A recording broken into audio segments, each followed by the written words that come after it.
je vais pas faire le médium. J'ai horreur de faire le médium, mais mes convictions me donneront certainement, me permettront de pouvoir entrevoir ce qui sera à venir. Donc bonjour. Bonjour à tout un chacun, j'espère que vous allez bien. J'ai vu des noms, j'ai vu le même Steve, j'ai vu Diane Audrey et toutes ces personnes-là avec qui on a fait une formidable aventure parce qu'elle n'est pas encore terminée. Seuls les légers, qui pour nous sont des rêveurs, ça aussi il faut l'admettre, parce qu'aujourd'hui on est dans différentes postures, différents canevas. Je me suis permis aussi de temps à autre à rebondir sur certains panels. Vous savez que le temps ne nous permet plus de forcément être tout le temps là, mais quand on a le temps, on va écouter de part et d'autre les points de vue de chacun. C'est amusant, ça fait du bien aussi, on apprend, parce qu'on ne finit jamais d'apprendre. Donc il y a de tout, d'accord, dans ce monde-là, les virtuels, il y a des gens très pointus, il y a des gens qui ont une longueur d'avance déjà, plus 30 ans, il y a des gens qui ne savent rien, on ignore certains trucs, et c'est intéressant de se promener de temps à autre, d'accord, dans cette virtualité, les voir les choses. Donc, je vais déjà moi-même. En ce qui concerne mon bilan, à mi-parcours, j'en suis. Je disais comme ça à une personne avec laquelle j'ai échangé il n'y a même pas 4 heures, 5 heures de cela. Je lui disais que moi, 2025 a été une année, l'Agora, j'espère que tu vas bien, Mardoché, tu te prends bien. 2025 a été une année assez bouleversante et bouleversée pour ma part, mais ça a été une année très riche en termes de rencontres, d'échanges, de perspectives à l'avenir, de savoir où je veux véritablement m'orienter et faire ce dont j'ai envie de faire.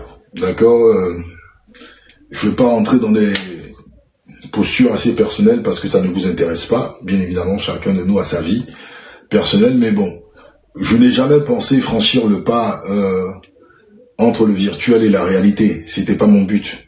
D'accord, sinon aujourd'hui je serais dans une posture avec un costard cravate et puis venir faire un message solennel, vous dire voilà, mesdames et messieurs, ça ne m'intéresse absolument pas. Par contre, ce qui est bien, c'est que quand tu côtoies des gens qui sont dans ce monde-là, ce réseau d'influence, quand tu observes leur démarche et autres, ça te permet vraiment de comprendre où tu veux aller, ou comprendre même aussi, franchement, cette situation qui est plus ou moins statique de nos différents pays africains. D'accord, je n'ai pas dit que j'ai un projet, Willy Bouchi. Bon, faut écouter ce que j'ai dit. Parce qu'on peut, de toutes les façons, on peut évoluer, on peut évoluer dans le domaine dans lequel on exerce, d'accord, en sachant, voilà, où s'entourer ou savoir où on veut aller. Vous voyez ce que je veux vous dire. Et moi, c'était une année très riche. C'était une année très riche, très très riche. J'ai rencontré des personnes formidables, des personnes, voilà, qui se disent là, et des personnes comme moi qui sont là. Mais pour ma part, je ne prétendrai pas avoir beaucoup donné. Moi, je trouve que j'ai beaucoup aussi appris, j'ai beaucoup reçu. Et puis, cette année, c'était une année où il y a eu des moments où il fallait que je m'asseye. Et puis, je regarde, je dis, bon, quelle orientation prendre, où dois-je aller? Ce que je peux dire, pour ma part, je n'ai pas de regrets, d'accord? Je n'ai fait aucune erreur au niveau de mes choix. Aucune erreur au niveau de mes choix. Alors, un instant. Je n'ai fait aucune erreur sur mes choix parce que quand je parlais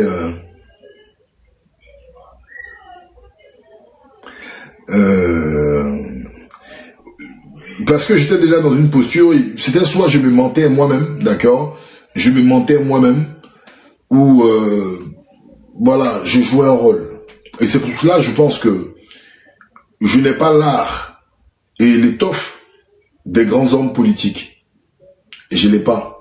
ceux qui se disent grands hommes politiques, leur façon de faire la politique n'est pas de mon apanage. Ce n'est pas je ne suis pas de cette école-là. Parce que j'ai tendance quand même, avec toutes les relations que j'ai, je veux dire dans toutes les entités politiques, j'en connais, hein, d'accord, avec le parcours que j'ai eu cette année, j'ai croisé des gens du RHDP, j'ai croisé des gens du PPACI, GPS, PDCI, RDA, j'ai croisé du monde, des indépendants, j'ai discuté des gens du COGEP, j'ai eu à échanger avec toutes ces personnes-là. Et ça m'a permis, en fait, moi, de savoir ma trajectoire, où je devais y aller, ce que je devais faire. J'ai appris beaucoup. Et j'ai appris beaucoup. Après, je ne peux pas venir ici, venez vous dire ce qu'il en est. Je suis pas le genre de personne, quand je rencontre une personne dite, une personnalité, je viens ici et je dis les échanges que j'ai eus, les détails de ce que je pense. Non, ce n'est pas nécessaire, ça ne peut pas vous avancer. Vous voyez, mais j'ai rencontré des gens formidables.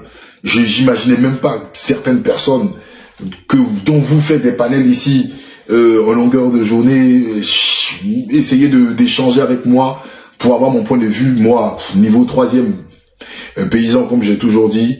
Et je remercie toutes ces personnes-là, parce que je vois des gens qui disent que les législatives qui sont passées en Côte d'Ivoire ne sont pas, le virtuel n'est pas le réel. Il y a des gens qui ne font pas 36 bornes pour ceux dont vous combattez, ou vous n'avez jamais vu sur les réseaux, vous rêvez de les voir, d'accord, peuvent les contacter. Je ne dis pas, d'accord, que j'ai été contacté par ci ou par ça, non, c'est pas ça. Mais je peux vous dire que le virtuel dont vous parlez là, d'accord, ne négligez pas ça. Ne négligez pas cela. Franchement, ne négligez pas cela. Mais en politique, ce que je comprends, il y a une seule chose déjà qu'il faut avoir, c'est le secret. Ça, en fait, cette année, ce que je peux me donner comme conseil et vous donner pour ceux qui veulent véritablement embrasser une carrière politique, où vous voulez véritablement exister dans le jeu politique, ayez la culture du secret. C'est très important. Parce que je trouve que certaines personnes, quand elles côtoient plus ou moins des gens à un certain niveau, elles sont beaucoup bavardes. Ça, je ne vais pas mentionner de nom. Je ne suis pas une tête bien pensante ou un moralisateur. Je trouve que les gens sont beaucoup bavards sur les réseaux. Vous êtes beaucoup bavards. Ce qui fait que même des personnes peuvent vous trouver assez intelligentes, d'accord? Elles peuvent vous suivre. Mais elles se disent que est-ce que l'échange que j'aurai avec X ou Y ne sera pas un échange qui sera livré à la vindicte populaire? Je trouve que il faut faire beaucoup, surtout les personnes, vous qui avez de l'audimat, vous avez une certaine audience, faites preuve de silence et de retenue. C'est aussi la marque des grands. Voilà, c'est pas tout on dit, c'est pas toute rencontre quand on révèle, c'est pas, ayez cette culture-là du silence. Les relations, le silence et le secret entretient des relations. Et comme le secret c'est très important. Soyez moins bavard, parlez peu. Vous pouvez agir, vous pouvez même donner vos idées, mais parlez peu. On a vu ce qui s'est passé en 2025, là, en octobre. Moi, j'ai entendu des gens l'ouvrir, je ne sais pas quel était l'objectif. Si vous échangez avec des cadres, vous échangez avec des gars qui sont haut placés, vous n'avez pas besoin de venir sur les réseaux pour venir dire... Bon, je vois pas en fait l'intérêt de... je vois pas l'intérêt de venir, je vais venir mettre ici, et puis je vais dire, oui, bon, telle personne m'a parlé, je gagne quoi en fait? Ça, c'est quelque chose... 2026, ayez la culture du secret, mes frères et sœurs. Et puis ça, c'est un conseil même, on va dire, dans la vie de tous les jours. Le secret est la marque, d'accord, de ceux qui vont loin. Voilà, le secret là, c'est la marque de ceux qui vont loin. Ayez la culture du secret, cultivez l'humilité aussi, parce qu'il y a une personne qui me disait comme ça que tu fais semblant d'être humble, mais tu n'es pas humble. J'ai dit à la personne, ah bon? Oui, parce que tu rappelles tout le temps l'humilité. Apprenez la culture du secret et la culture de l'humilité, vous irez loin. L'humilité, c'est pas l'humiliation, hein. C'est pas faire pitié, essayer de se traîner à quatre pattes, c'est pas ce que je suis en train de dire. L'humilité, c'est la marque des grands, parce que même si vous détenez des armes, ne sortez pas, n'exhibez pas vos armes avant que votre adversaire n'exhibe ses armes. C'est un signe aussi de la sagesse. Et plus personne ne naît sage. On travaille pour être sage. D'accord? Mais surtout le secret. Le secret, travaillez. Certainement parmi nous là, il y a des gens qui vont rencontrer encore des personnes qui sont peut-être dans des pouvoirs d'instances décisionnaires. Moi, je vous conseille le secret. D'accord? Je vous conseille la culture du secret. Sachez vous taire. Parce que en voulant sortir des choses, vous allez exposer ces gens-là et vous-même, vous allez décrédibiliser peut-être une longue carrière ou quelque chose que vous devez avoir. Vous voyez ce que je veux dire? C'est très très important. Donc, les gens avec la théorie du virtuel, que oui, le virtuel ne peut rien, c'est faux, c'est faux, c'est faux. J'ai pas encore mis les pieds dans le plat, d'accord? Mais nous sommes dans une culture aujourd'hui où l'intelligence artificielle bat son plein, on ne peut pas s'en dissocier, la technologie bat son plein, d'accord? Donc c'est quelque chose qu'il faut forcément pouvoir capter, comprendre et cerner. Ça c'est très important. La technologie va de pair avec donc ceux qui disent que non, aujourd'hui le virtuel n'a rien à voir avec le terrain, c'est faux. Ils sont complémentaires. Le virtuel, d'accord, le virtuel précède certainement, d'accord, le terrain. Est-ce que vous voyez? De toutes les façons, le virtuel précède le terrain, mais dans des phases d'exécution, on aura toujours besoin du virtuel. Ok? Donc ça, c'est pour nous, des gens sur les réseaux, dont on dit vous n'êtes rien, vous ne servez à rien, vous passez votre temps à bavarder, et vous n'êtes rien. Donc, je reviens, j'ai eu des rencontres formidables, j'ai échangé avec tous les partis politiques, en tout cas des représentants des partis politiques, j'ai échangé des échanges assez fraternels. Tout à l'heure, je disais comme ça à ma petite sœur que oui, j'ai eu même échangé avec l'un des représentants du RHDP, ici à Paris. Et ce jour-là au studio, je pense qu'il y a quelqu'un qui est là, l'Agora est là. Il y avait des gens qui étaient surpris de me voir échanger avec quelqu'un du RHDP en rigolant, d'accord, de façon détendue. Ils se sont dit, mais attends, c'est pas possible, on ne peut pas voir une sang off, une sang quand on le voit, il s'exprime, et puis, non, c'est pas parce que voilà, je tiens des arguments que je ne suis pas un être humain. Mais il faut savoir faire la part des choses. D'accord? Donc, cette personne ne m'a pas agressé, donc, voilà. Ce sont les débats d'idées. J'ai eu aussi des échanges très fructueux avec des militants du PDCI RDA, qui ne sont pas tout le temps d'accord avec mes arguments, mais qui, ma foi, quand même, ont relevé quand même un zeste, un petit peu de points de vue convergents avec eux, mais des échanges très fraternels quand il s'agit de rencontres physiques. Et puis bon, vous avez la vidéo, et puis effectivement, qui a fait un cas sur les réseaux, hein, d'accord, cette interview en off et en on avec Tidiane Thiam, le président Tidiane Thiam. C'est très bien passé. J'ai mes amitiés aussi avec le GPS. Je l'ai jamais caché. D'autres personnes même m'ont dit que je serais un mercenaire, un couteau suisse du GPS. J'en ai rigolé, mais je profite pour réitérer mes amitiés aussi au PDCI RDA, au GPS et au RHDP. J'ai mes amitiés aussi au PPACI. Et je remercie le PPACI pour cette très grande marque et considération dans leur ensemble, c'est-à-dire du plus haut statement, c'est-à-dire du plus haut statement aux militants de base. Je leur remercie en tout cas d'avoir pris la peine d'échanger avec moi. Grand merci en tout cas au PPACI et à tous ces militants, voilà, que j'appelle en passant camarades. Les indépendants, j'ai eu des échanges aussi très intéressants avec les indépendants. Je profite de l'occasion pour saluer tous ceux qui sont allés dans cette aventure, même si je n'étais pas pour.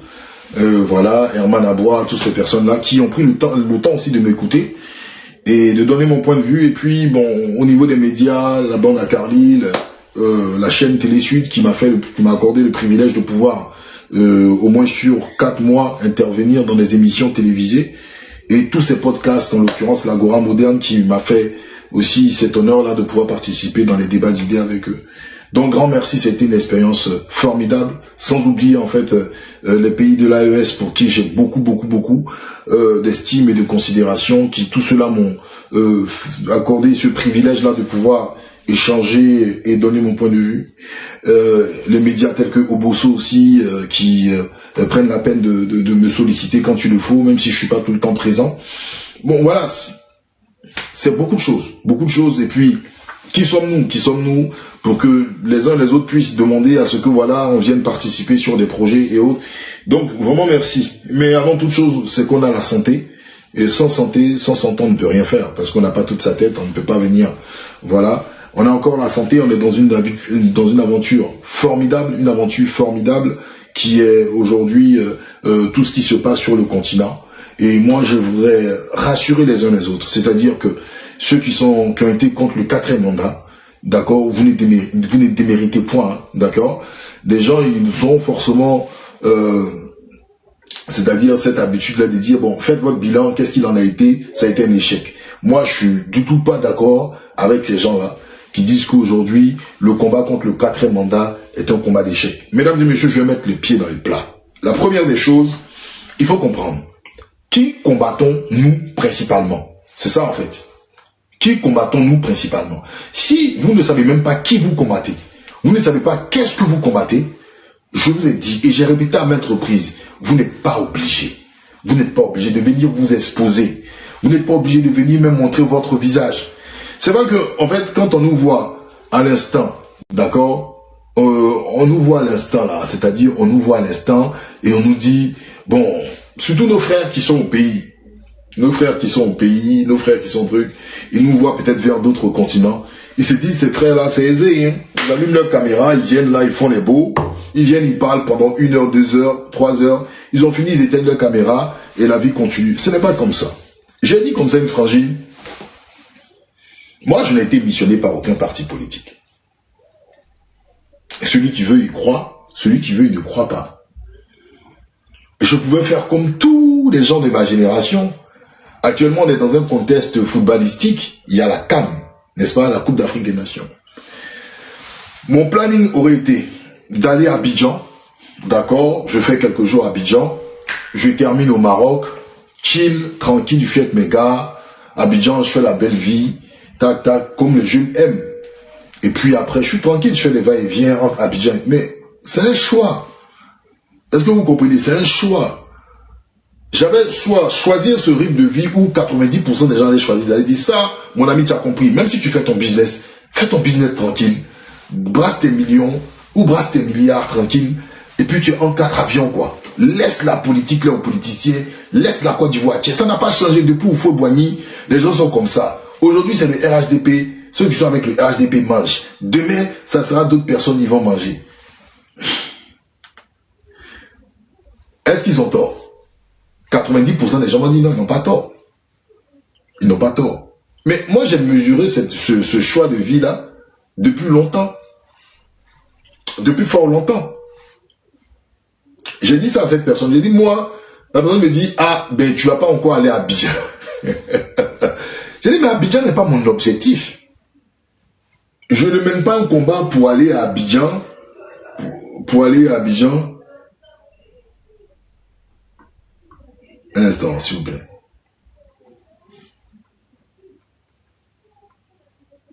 Pour aller à Abidjan, pour aller me promener. C'était pas ça, en fait. D'accord? C'était pas ça mon objectif. Quand moi j'ai commencé, j'ai trouvé en fait que mon pays, il y a des choses qui ne vont pas dans mon pays. Merci King Shaka pour le sombrero et la moustache. Je pense que je vais en garder une comme ça à la longue, puisque je me transforme au fur et à mesure. C'était pas ça en fait. Moi j'ai vu des choses qui ne vont pas dans mon pays, et puis j'ai pris ma caméra. À partir du moment où tu te dis que des choses ne vont pas dans ton pays, et tu prends ta caméra, c'est un danger. C'est un danger. Et je le répète à chaque moment, c'est un danger. À partir du moment où tu prends ta caméra, ok, et tu viens ici, à visage découvert, tu viens t'exprimer sur des choses qui ne vont pas, en Côte d'Ivoire, c'est un danger. Il y a 2 types, d'accord, de prise de parole. Je peux venir comme des influenceurs, c'est-à-dire, je vais en citer, hein, Tony, quelque chose, Gondo, là, je viens ici, et puis je dis, mais Abidjan ça. Mais c'est pas possible, monsieur le maire, monsieur le gouverneur du district d'Abidjan, que les gens laissent, en fait, d'accord, des déchets là. En tout tout cas, je demande au président de la République, son Excellence, Monsieur Alassane Dramane Ouattara, de faire quelque chose, de sciencer, parce que Abidjan, ça, c'est ce que vous voyez et qu'on aime en Côte d'Ivoire. Mais il y a une conséquence là-dedans. Quand vous dites Abidjan 100, vous voyez le gouverneur du district, et vous demandez à Ouattara d'intervenir, il y a un problème. Eh oui. Parce que c'est pas seulement qu'Alassane Ouattara qui doit intervenir. Monsieur Juste Crépin Gondo et Estonie, il faut rentrer dans les détails pour savoir l'argent des Ivoiriens qui a été débloqué là. Comment cet argent a fait pour ne pas qu'on puisse ramasser les ordures? Je répète. Il y a deux types de dénonciateurs. Il y a ces dénonciateurs-là qui viennent, ils font leur contenu bien et tout. Et c'est ce que les gens, en majorité, depuis à peu près, ça fait 14 ans. Ça fait 14 ans que Ouattara est au pouvoir. Voici ce qu'on appelle les lanceurs d'alerte, les dénonciateurs. Ceux-là, ils viennent en costume, et puis ils viennent, ils disent, rien ne va. Comment le prix du Yango a augmenté? Monsieur le ministre, sciencez. On va prendre le Yango. Si je prends le Yango pour aller, par exemple, du 3e pont jusqu'à Faya, hein? Comment je vais faire pour rentrer? Sciencez. Monsieur le président, sciencez. Ça, ce sont les influenceurs 2.0 de la République. Mais il ne suffit pas de venir dénoncer le prix du Yango. Il faut te poser la question, pourquoi le prix a augmenté? Qui est derrière Yango? Quelles sont les structures d'État qui ont poussé à cette augmentation? Et c'est quand tu vas dans les détails que les mouches commencent à se retirer. Parce qu'à partir du moment où tu vas voir qu'il y a du copinage dans cette affaire de Yango, c'est-à-dire qu'il y a des contrats gré à gré faits avec des structures indépendantes qui vont intervenir dans ce marché-là, les mouches vont commencer à quitter. Parce que ils vont dire, tiens, ils vont dire, normalement là, il n'y a pas politique dans l'augmentation du prix. Il faut demander pardon à Papa Ado et puis il va se sciencer. Vous voyez? Donc pour moi, ces influenceurs-là, ce n'est pas ma canne. Parce que, moi je vous ai dit, avec mon petit niveau 3e, quand mon papa m'a envoyé, mes parents m'ont envoyé, ma mère et mon père m'ont envoyé, aller me chercher, ils m'ont dit, il faut aller apprendre. Et puis il faut venir au pays pour apporter ta pierre à l'édifice. Malheureusement, je dirais même heureusement plutôt, je ne suis pas venu au pays parce que j'avais le choix. Actuellement, le gouvernement de Côte d'Ivoire demande à ceux qui ont fait des études de venir apporter leur pierre à l'édifice au pays. Je pouvais le faire depuis 2011. Parce que 2011, déjà, une bonne partie de ce que je devais faire a été fait en partie. Je pouvais rentrer. Mais déjà, en 2011, j'avais la vision déjà en 2011 que la Côte d'Ivoire, pour moi, c'était pas ce qu'on disait. Moi, personnellement. Hein. Parce que, à partir du moment où j'allais travailler dans une structure et j'allais voir des choses qui ne fonctionnent pas, si j'ouvrais ma bouche, d'accord, j'allais très vite maîtriser. Pas par la maîtrise verbale, mais par la maîtrise de la contrainte physique. Et la contrainte physique, je peux avoir beaucoup de séquelles.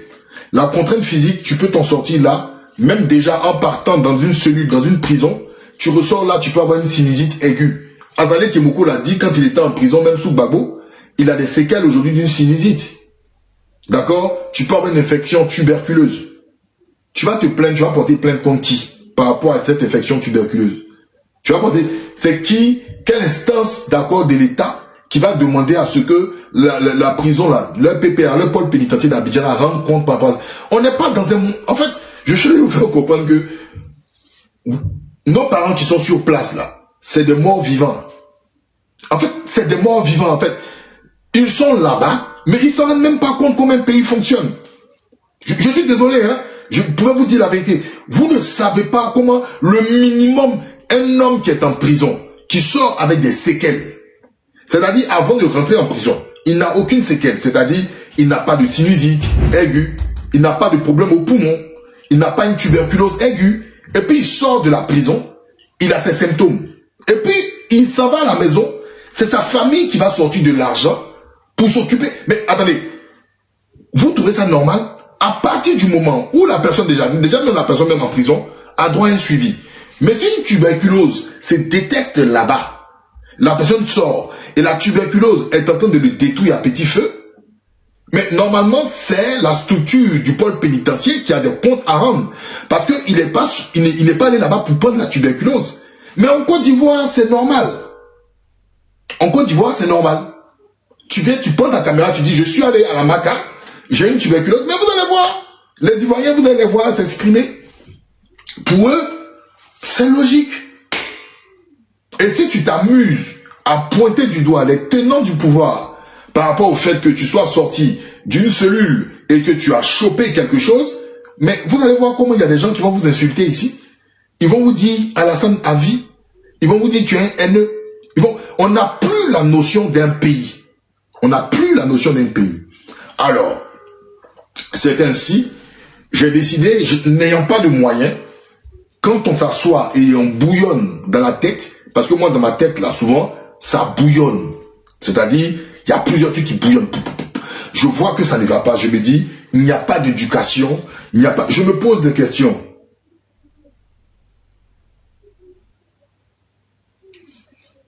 Alors, un instant, s'il vous plaît.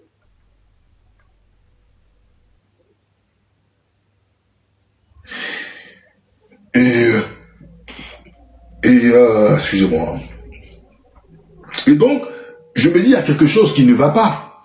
Il y a quelque chose qui ne va pas. Est-ce que la Côte d'Ivoire, en tant que pays, qui dit aujourd'hui être le premier pays de l'Afrique de l'Ouest, qui a ses moyens, c'est un pays qui est assez avancé, est-ce que la Côte d'Ivoire ne peut pas faire cela? La Côte d'Ivoire peut faire, la Côte d'Ivoire a des moyens. Vous voyez? Donc, et puis c'est comme ça, par la force des choses, j'ai pris ma caméra, étant encouragé par un doyen dont j'aurais appris même qui dit avoir fait sa part, qui se retire aujourd'hui à Sérifix, Boakwasi à Sérifix, qui a dit que lui il a fait sa part, il se retire, choix dont j'ai pas encore discuté avec lui, hein, en off, je suis pas trop pour qu'il arrête maintenant, mais il a dit il a fait sa part, et c'est lui qui m'a poussé en fait lors de nos échanges, il a dit écoute petit, allume ta caméra et puis parle. Et puis jusqu'à aujourd'hui, j'y suis.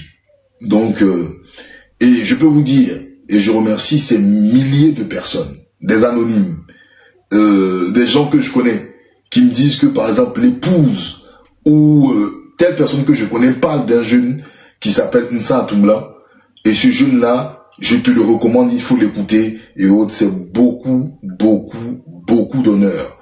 C'est beaucoup d'honneur et c'est beaucoup de risques, et c'est beaucoup d'engagement, et je mesure l'ampleur de ce que je fais qu'avec des mots, d'accord? Je fais qu'avec des mots. Si ces mots-là touchent des gens, des pères de famille, touchent des mères de famille, touchent des jeunes, je ne peux que dire mots, je ne peux que dire merci. Mais le combat, est-ce qu'il est terminé? Le combat n'est jamais terminé. En Côte d'Ivoire, le combat ne fait que commencer. Nous sommes juste à un début du combat. On n'est même pas encore à la moitié, ni quoi. Et pour d'autres, même le combat, il est fini, il n'y a même pas de combat. Et c'est là les gens se foutent le doigt dans l'œil. Et c'est pour cela que je disais à toutes ces personnes qui sont contre le 4e mandat, je sais que dans votre fort intérieur, vous êtes troublés. Mais soyez loin du trouble. On dit, quand les choses semblent dures, seuls les durs avancent. Et je vais vous dire quelque chose. Celui qui vient, qui monte ses muscles pour dire qu'il est dur, il n'est pas un dur. Parce que le dur, c'est un grand joueur d'Awalé. C'est un grand stratège, c'est un grand joueur d'échecs. Et le joueur d'échecs, ce n'est pas par ses muscles qu'on voit qu'il est habile. Le joueur d'échecs, c'est celui qui sait à quel moment pousser un pion. Donc, restez tranquille.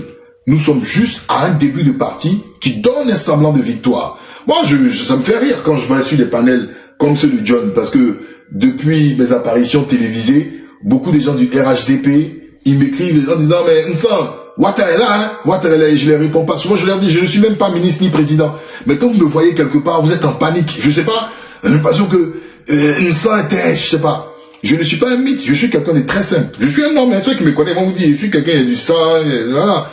Donc voilà, mais c'est que, vous savez la différence, ce qui fait peut-être la différence entre certaines personnes et moi, hein? Vous voulez que je vous dise, moi c'est ma cohérence. Quand c'est rouge, je dis c'est rouge. Quand c'est noir, c'est noir. Et moi, je vous ai dit, on ne peut jamais, jamais, jamais, et je dis bien au grand jamais, gardez cette vidéo parce que vous achetez mes vidéos, m'acheter pour mes idées. Ça, c'est faux. On ne peut pas m'acheter pour mes idées. Vous avez parlé de millions, de milliards et autres. Si on met 2 milliards devant toi, tu fais quoi? Pour la Côte d'Ivoire, je ne pourrais pas. Parce que je me suis trop exposé. Donc je n'ai pas le droit de faire, d'accord, un truc à reculons. Jamais on ne pourra m'acheter. Ça ne m'empêche pas. Je peux échanger avec quelqu'un du RHDP en termes d'idées, débattre. Mais m'acheter pour que je sois un militant du RHDP. Moi, non, c'est pas possible. C'est pas possible. Jamais. Jamais. Ça, je vous le dis, on monte en descend. Il y a des gens qui viennent ici, ils vous disent, et puis ils parlent beaucoup. Et puis ils font des reculons. Ils font d'accord des dépantalonnades. D'accord, ils enlèvent le pantalon. Ils enlèvent. Mais moi, non, je peux pas. Je peux même pas même. Et je pense que, d'accord, au sein du RHDP, les gars savent. Ils le savent. Même mes collègues avec lesquels je bosse, d'accord, dans certains médias, ils m'ont dit comme ça que je suis un anarchiste. Vous savez pourquoi? Parce qu'à un moment, au moment du combat du 4e mandat, eux, ils ont baissé les bras.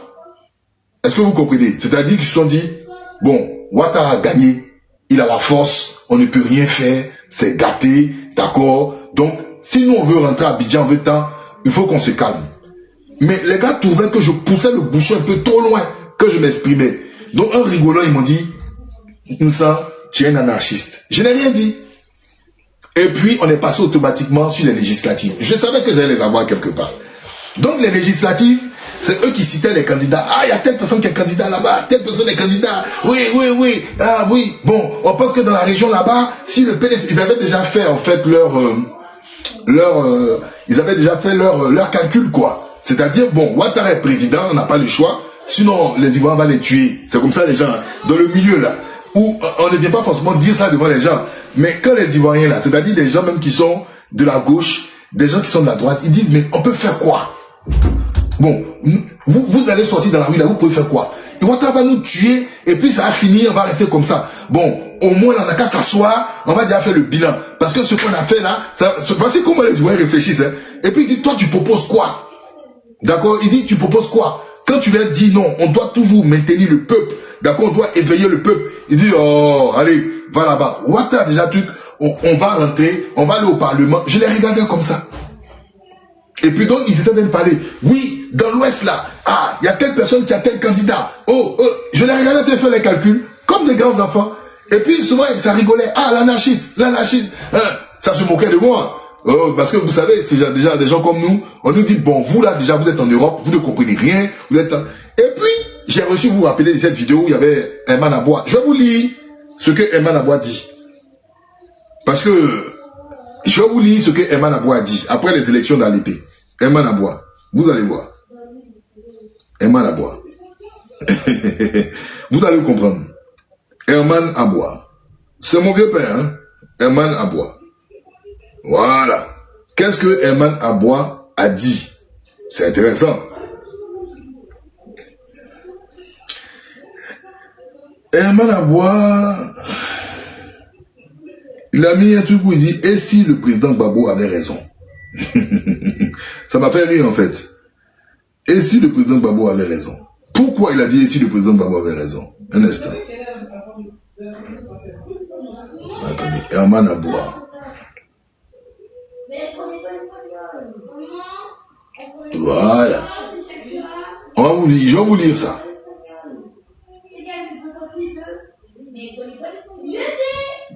Un instant. Il dit, et si Laurent Gbagbo et le PPACI avaient finalement eu raison? Et si Laurent Gbagbo et le PPACI avaient finalement eu raison de boycotter les législatives? La question n'est plus anodine. Elle n'est pas provocatrice. Elle s'impose, écoutez bien, comme un verdict que personne ne veut lire à voix haute, mais que beaucoup chuchotent déjà. Car à l'issue du scrutin, une pluie de témoignages, d'images, de récits indignés dessine un paysage troublant. Celui d'un vote entaché d'irrégularité, d'accusations de fraude massive, de suffrages ajustés, corrigés, révisés, dit-on parfois même défigurés. Il ne s'agit pas ici de déclarer, d'accord, l'un coupable ou l'autre innocent. Ce rôle appartient aux institutions. Mais il est permis, il est même légitime de questionner le climat et de se demander si la stratégie du boycott tant critiquée, tant moquée, n'était pas au fond un cri d'alerte avant l'effondrement. Vous savez, je respecte M. Herman Aboua. On a eu échangé très fraternellement, très cool, il n'y a rien à dire. J'ai eu échangé avec lui, il m'a donné même des conseils sur sa stratégie. J'étais là après l'émission, on a échangé dans une émission, et rappelez-vous de cette émission où je parlais clairement et j'ai sorti, cette réplique a été prise à Abidjan, hein, c'est sorti partout à Abidjan, surtout sur les réseaux sociaux, où je critiquais, je disais mais pourquoi vous êtes comme ci, comme ça, et puis il a sorti la phrase, il est bien beau de parler quand on est à 6000 km d'Abidjan. Et moi je lui ai dit merci, mais dans ce cas-là, je préférerais ne pas être à 20 km d'Abidjan, d'accord, pour pouvoir avoir ma liberté d'expression. C'est une question de survie. Moi, excusez-moi, si j'ai la possibilité de quitter Abidjan et de laisser le RHDP gérer la Côte d'Ivoire, je m'en éloignerai au grand maximum et je me donnerai les moyens pour pouvoir dégommer le RHDP. Je vous le dis clairement. Est-ce que vous comprenez? Je me donnerai les moyens. Et quand on dit dégommer, automatiquement, les petites antennes se lèvent parce qu'ils pensent forcément à la violence. On peut dégommer avec l'argent. Dans la vie, tout est une question de moyens. Tout est une question d'organisation. Tout est une question de cerveau. Parce qu'il y a beaucoup d'Ivoiriens qui disent la politique se passe sur le terrain. Mais avant d'être sur le terrain, là, qu'est-ce qu'on met? On injecte du capital, on injecte des fonds, on forme les masses. Est-ce que vous comprenez? On n'est pas obligé d'aller à Abidjan. Et l'erreur des politiques en Côte d'Ivoire, ils pensent qu'en fait, il faut aller auprès des villageois, il faut aller auprès des populations, d'accord, pour pouvoir parler. Mais c'est vraiment du grand n'importe quoi. Apprenez, regardez les plus grands, d'accord, ceux qui se sont donné les moyens, ce sont des gens qui ont été d'abord, patients. Ce sont des gens, qui ont compris qu'il fallait avoir des lobbies, des réseaux. Et la vie ne s'arrête pas à Paris. Est-ce que vous comprenez? La vie ne s'arrête pas à Paris. Quand on fait de la politique, c'est pas forcément à Paris, on doit venir recevoir une bénédiction et pouvoir s'en sortir. Le monde, il est vaste. Il faut chercher des partenaires, il faut chercher même des pays. La coopération sud-sud se fait. Est-ce que vous comprenez? Mais vous ne comprenez pas. Je ne sais pas si c'est manger à locaux ou si c'est manger tant. Mais si vous voulez véritablement un des politiciens, d'accord, avec les gens du clan de Ouattara, c'est-à-dire il faut être patient, il faut se former, il faut prendre du temps. Et puis si vous tenez à vos enfants et autres, mais on n'est pas obligé de prendre ces enfants pour les mettre dans un avion pour aller. Vous pouvez même les envoyer dans les pays frères, dans des pays sud-sud. Et puis quand on est politicien, quand on te dit on est en exil, mais il faut aussi postuler. Il faut aussi, voilà, faut travailler. Être politicien, ça ne veut pas dire qu'on vit de la politique tous les jours. Est-ce que vous comprenez? Moi, je ne comprends pas les gens. Bon, voilà, je ne comprends vraiment pas. Bon, bref. Et donc, un instant, s'il vous plaît, parce que j'ai besoin de calme. Attendez.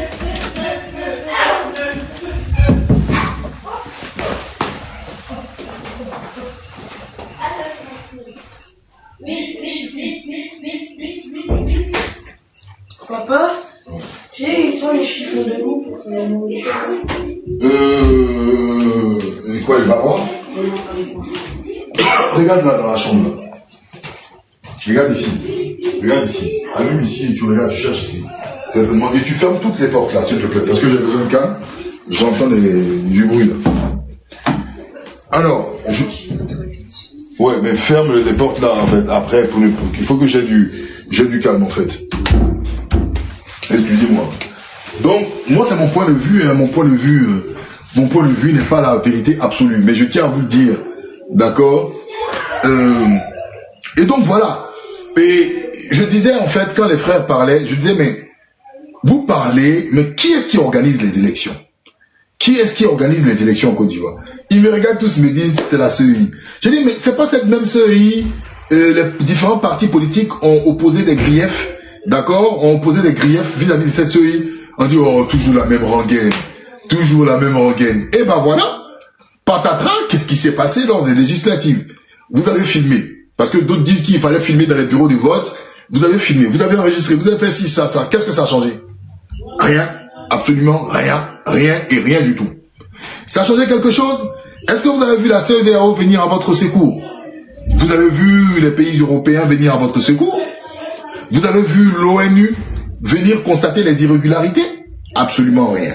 Alors, on a deux choix. C'est soit, quand on se rend compte de cela, on se dit il y a quelque chose qui ne va pas. Parce qu'on n'a aucune autre alternative en dehors du peuple, et le peuple est brimé, on n'a aucune autre alternative de moyen de coercition ou de recours. On a un groupe, un ensemble d'individus qui règnent sans partage en Côte d'Ivoire comme des dieux absolus. C'est ça, le premier point qu'il faut se faire, c'est de reconnaître ça d'abord. Si vous venez vous dites, bon, je pense que les municipales en vont se rattraper, il faut qu'on se prépare, tout ça c'est de notre faute, parce que j'ai entendu des gens dire, c'est de notre faute, parce qu'on devait même peut-être participer au présidentiel, vous êtes complet, vous foutez le doigt dans l'œil. C'est-à-dire vous avez ce qu'on appelle le syndrome de Stockholm. Le syndrome de Stockholm, c'est quelqu'un qui, c'est-à-dire que tu vis dans la délégation. C'est-à-dire que tu vis, en fait, la dictature est un paradis pour toi. C'est-à-dire que tu prends le citron dans la bouche, et ce citron est du miel dans ta bouche. Parce que tu te mens à toi-même, tu es dans la délégation. Et j'ai vu des gens ici faire des stratagèmes, dire oui, on n'aurait pas dû même boycotter les présidentielles. Il y a d'autres même qui sont... J'ai entendu dire que le Front commun est une erreur. Le Front commun est une erreur. Le Front commun est une erreur. Et il y a des gens qui soutiennent ça. J'ai entendu des gens dire il ne devait pas avoir d'alliance entre le PDCI et le PPACI. J'ai dit, wouh, my God. Dans quel monde sommes-nous? C'est-à-dire l'Ivoirien, je ne connais personne. Je ne connais personne en dehors de l'Ivoirien. C'est-à-dire, on lui dit, ton adversaire est ici. Vous me voyez sur l'écran là. L'adversaire en face de toi. Et puis lui, il constate que l'adversaire est imposant. L'adversaire a des gants de boxe. Il a les muscles saillants. Et l'Ivoirien, il va vers la bite et puis il commence à boxer vers la bite. Mais la bite lui dit non. Ton adversaire, il est en face de toi. Et puis il dit, il est où? Il est où? Et puis il va vers la bite. En fait, ça c'est l'Ivoirien. Mais je vous ai dit et je répète, quand on a peur, il faut reconnaître qu'on a peur. Ça c'est une première étape. Je reconnais que j'ai peur. Pourquoi j'ai peur? Parce que les gens sont violents. Parce que les gens ont commis des actes depuis 2011. On n'a pas eu de procès. Parce qu'il y a ci, il y a ça, il y a ça, il y a ça. Et puis, maintenant, on dit, bon, ok, qu'est-ce que tu comptes faire? Et c'est là, maintenant, tu introspectes. Tu introspectes. Tu introspectes. Tu introspectes. Alors, moi, je vais vous répondre clairement. Qu'est-ce que vous appelez président Diomandé Fonigaman? C'est ça, hein? C'est président Diomandé. Voilà, président Diomandé Fonigaman. Qu'est-ce que vous appelez stratégie? C'est quoi la stratégie, en fait? C'est quoi la stratégie? Il n'y avait aucune stratégie derrière. Vous savez, le RHDP là, c'est-à-dire avec le PDCI, le RDR et les autres partis en 2010 là, ce n'est pas une stratégie, hein, ce n'est pas, il n'y a eu aucune stratégie. Moi je vous dis clairement, il n'y a aucune stratégie. Il n'y a aucune stratégie entre le RHDP et la majorité présidentielle. Il y a eu un camp qui a été soutenu par les forces internationales qui ont donné un mandat et la force a tranché. Point. Gbagbo en 2010 a perdu le pouvoir par la force. En fait, ne venez pas dire de stratégie. C'est pas une question de stratégie. En Côte d'Ivoire aujourd'hui, nous sommes dans une politique qui est menée par des rapports de force. Arrêtez de dire stratégie ou quoi. Vous connaissez une stratégie politique qui a vaincu du pistolet? Montrez-la moi en Afrique.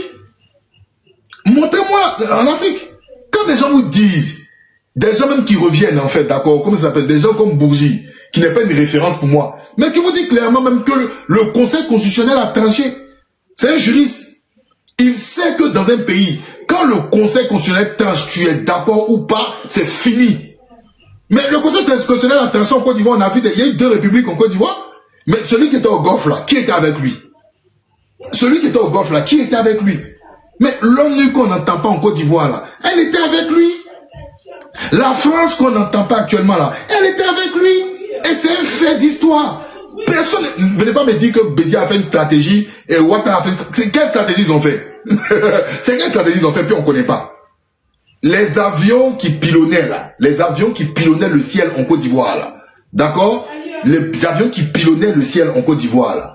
Il n'y avait pas dans l'armée de Côte d'Ivoire aucun avion. Vous savez que depuis l'affaire de 2004, d'accord, les avions sont interdits de survoler le ciel ivoirien, des avions de l'armée de Côte d'Ivoire? Est-ce que vous le savez?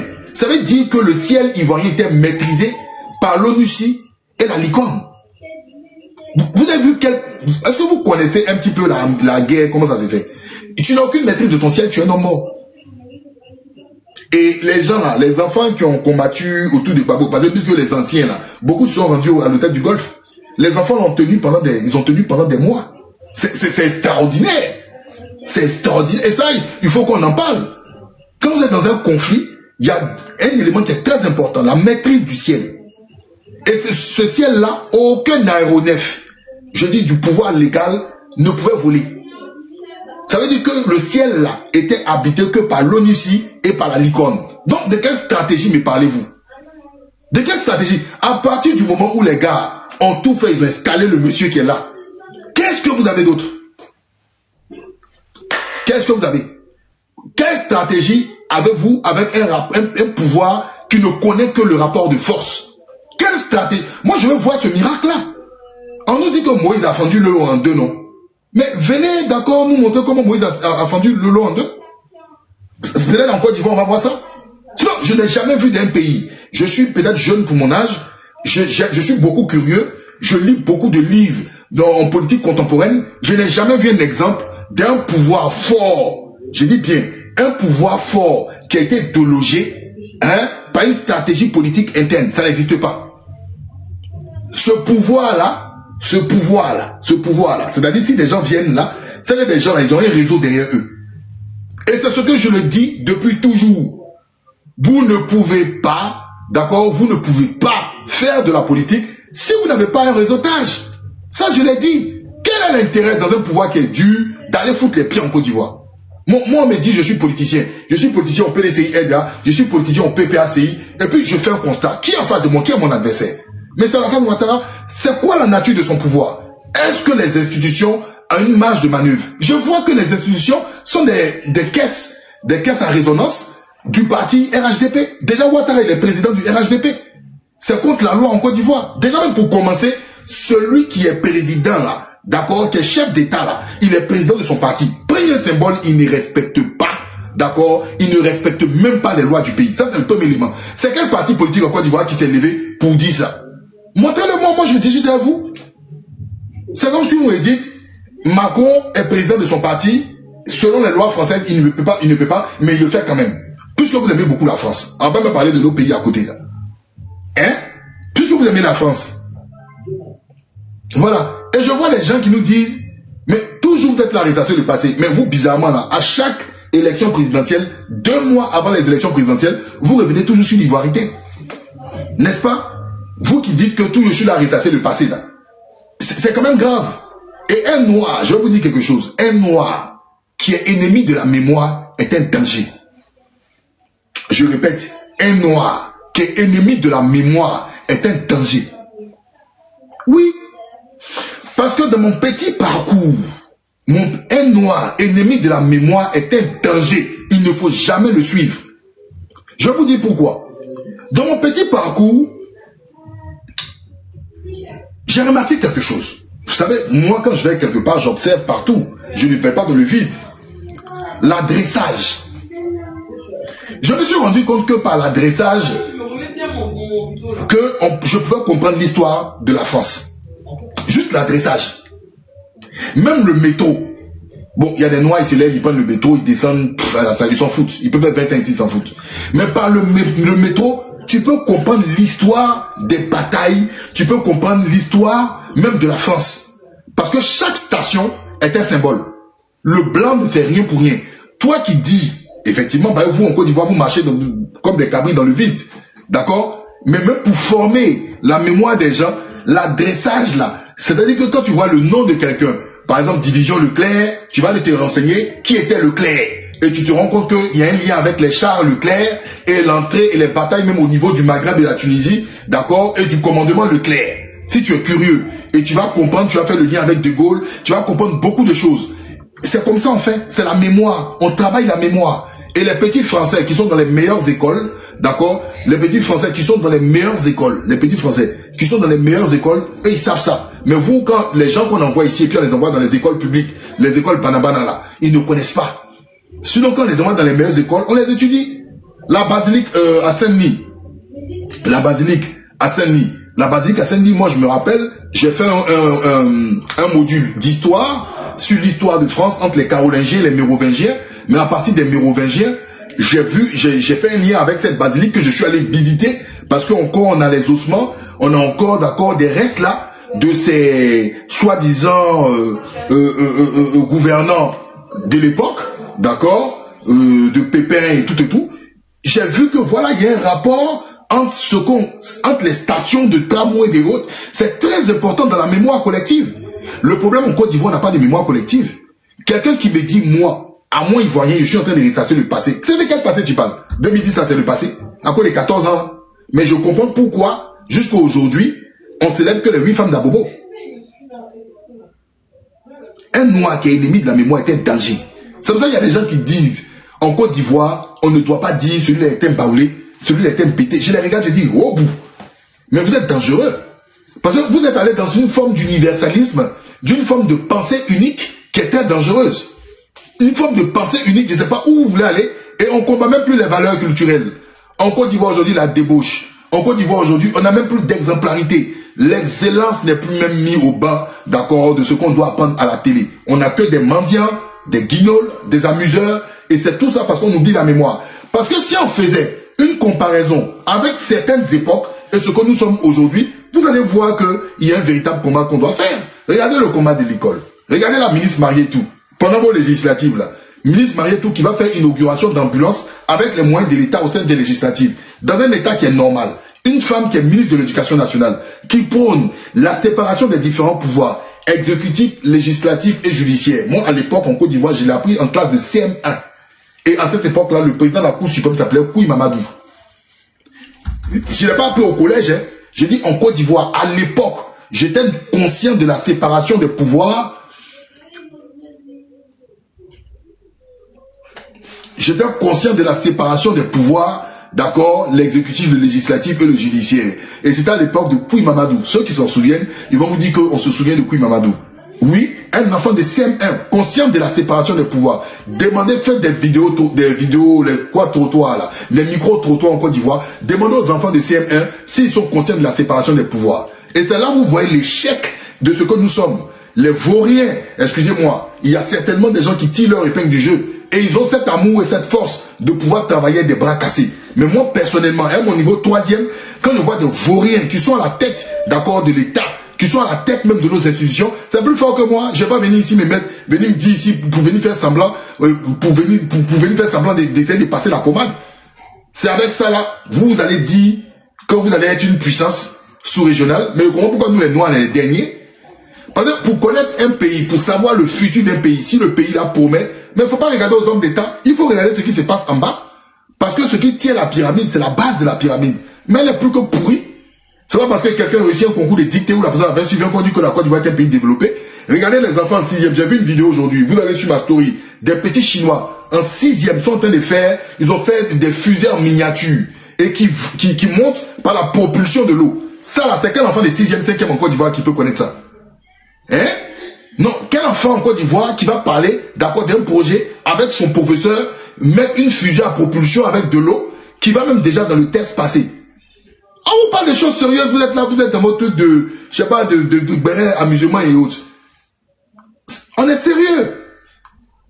Tout est, effectivement. Et quand j'en parle, les gens pensent que c'est parce qu'on se croit au-dessus. C'est pas une question. Un homme qui ne passe pas son temps, c'est-à-dire qui se suffit en disant je mange, je suis rassasié, je jouis de la vie, est un échec. C'est quelqu'un qui a mené à la mort. Parce qu'un homme, normalement, quand il se lève, il fait ce qu'on appelle l'introspection. C'est-à-dire, où j'en suis, quel est mon bilan, qu'est-ce que je dois faire, quels sont les défis. Et je regarde de gauche à droite pour voir ce qui est censé m'arranger, ce qui n'est pas censé m'arranger. Mais vous êtes dans une autosuffisance qui ne dit pas son nom. C'est en Côte d'Ivoire, je vois les Ivoiriens aujourd'hui qui disent, ils disent, nous sommes les premiers de lui et moi. Mais depuis quand la Côte d'Ivoire était deuxième de lui et moi? Nous sommes les premiers de lui et moi. Les pays là, c'est les pays de poussière. Depuis quand la Côte d'Ivoire était deuxième de lui et moi? Même dans la rébellion, le pays était coupé en deux. la Côte d'Ivoire était premier de l'UEMOA. Donc vous nous apprenez quoi? Maintenant, moi, mon problème à moi, là, on est premier parmi les derniers. Moi, je ne veux pas être premier parmi les derniers. Je préfère être 40e parmi, d'accord, ceux qui sont meilleurs. Même si je suis 40e, mon défi, là, c'est de regarder ceux qui sont 30e, 20e, 15e, parmi les 10 premiers. Comment ont-ils fait pour arriver? Mais depuis 1960, je suis premier parmi les derniers. Et puis, chaque jour, je casse ma partie, je suis premier parmi les derniers. Je suis premier parmi les... Bon, tu fais quoi d'extraordinaire? Tu fais quoi d'extraordinaire? Qu'est-ce que tu fais d'extraordinaire? Parce que crédit, tu m'en dis. Parce que pauvreté, il y en a. Parce que corruption, il y en a. Concussion, il y en a. Contrat gré à gré, il y en a. Vol, il y en a. Mauvaise jeunesse, il y en a. Immigration clandestine, il y en a. Tout ce qu'il y a de vilain, drogue, il y en a. Bon, en fin de compte, je fais quoi? En fin de compte, qu'est-ce que je fais? Non, je ne peux pas me complaire, excusez-moi, je ne peux pas me complaire, d'accord, sur un CHU. Je peux me complaire sur un CHU en Côte d'Ivoire. Je peux pas, je suis désolé, mesdames et messieurs, je ne peux pas me complaire pour un CHU. Parce que la Côte d'Ivoire vaut mieux qu'un CHU. Si aujourd'hui les Ivoiriens ils s'extasient pour un CHU, il y a quelque chose qui ne va pas dans leur tête. Et puis, ne venez pas, s'il vous plaît, avec votre même rengaine. Et quand Gbagbo était là, il n'a pas fait. Non. Non. Vous n'êtes pas venu pour venir vous comparer à l'échec de Gbagbo. Comme vous dites que Gbagbo était un échec, vous n'êtes pas venu pour ça. Vous êtes venu pour faire en mieux que Gbagbo. Vous n'êtes pas dans les mêmes conditions que Laurent Gbagbo. La preuve, vous avez dit que Gbagbo a échoué parce qu'il y avait une rébellion. Il n'a pas su sécuriser le pays, c'est pour ça qu'il y a eu coup d'État. Et le pays est insécurisé. Mais le pays est insécurisé. Même le Burkina Faso a inauguré un projet là récemment là, à Bobo Dioulasso. Les mêmes gars qui n'aiment pas le Burkina, ils ont dit c'est un projet de Christian Rochmark Kaboré. Mais Christian Rochmark Kaboré là, il a établi il a établi ce projet. Mais est-ce qu'il a concrétisé? Parce qu'aujourd'hui, le troisième pont que vous avez fait en Côte d'Ivoire là, mais c'est un projet qui existe depuis l'époque du Fouet-Boigny. C'est passé par Bédier, Gbagbo et autres ont travaillé dessus. Est-ce que vous, quand on vous dit que non, ces projets-là sont des projets qui existent depuis Mathusalem, vous dites non, non, le plus important c'est que Ouattara a concrétisé de la mauvaise foi en mauvaise foi. Et voilà. Voilà. Donc je suis désolé, mesdames et messieurs. C'est pour ça que je vous dis, en Côte d'Ivoire, il y a différentes écoles politiques. Il y a différentes écoles politiques. Et moi, cette façon de faire la politique en Côte d'Ivoire, pour moi, me fait pitié. Regardez, je vais vous faire écouter un truc.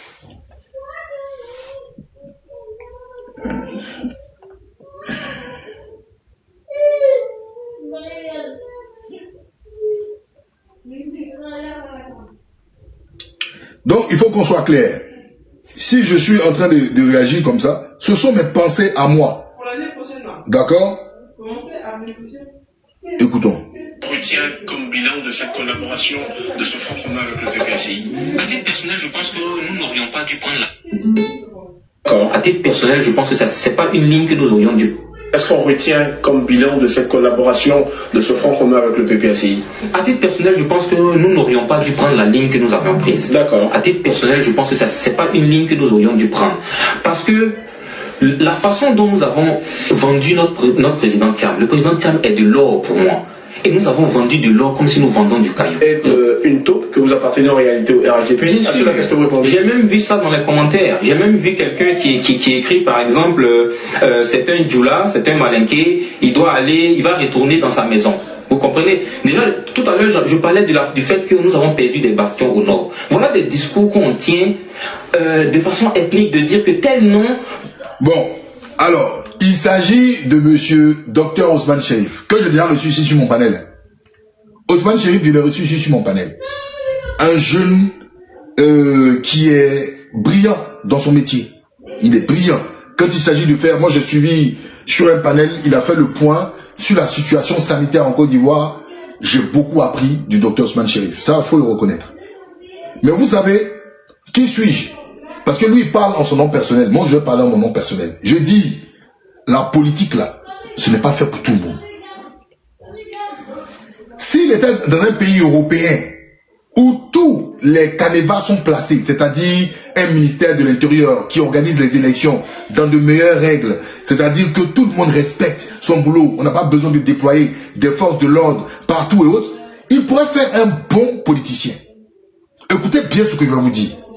Chez nous en Côte d'Ivoire, pour moi, pour ma part, ceux qu'on appelle les vrais politiciens, ce sont les politiciens qui sont là en temps des vaches maigres, qui sont là fidèles à leur parti politique, à leurs idéaux, et ils tiennent, d'accord, la dragée haute dans les périodes de vaches maigres et ils accèdent aux affaires.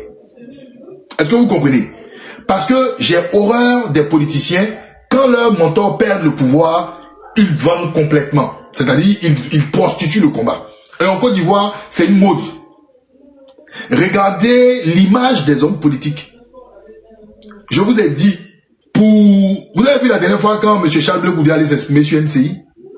J'ai dit, ah, c'est le même Charles Blé Goudé là qui parle comme ça. Mais Charles Blé Goudé, il est unique. On ne peut rien reprocher à Charles Blé Goudé. Mais quand tu dis que ton mentor, devant ton mentor qui est Laurent Gbagbo, on te dit de te mettre à genoux.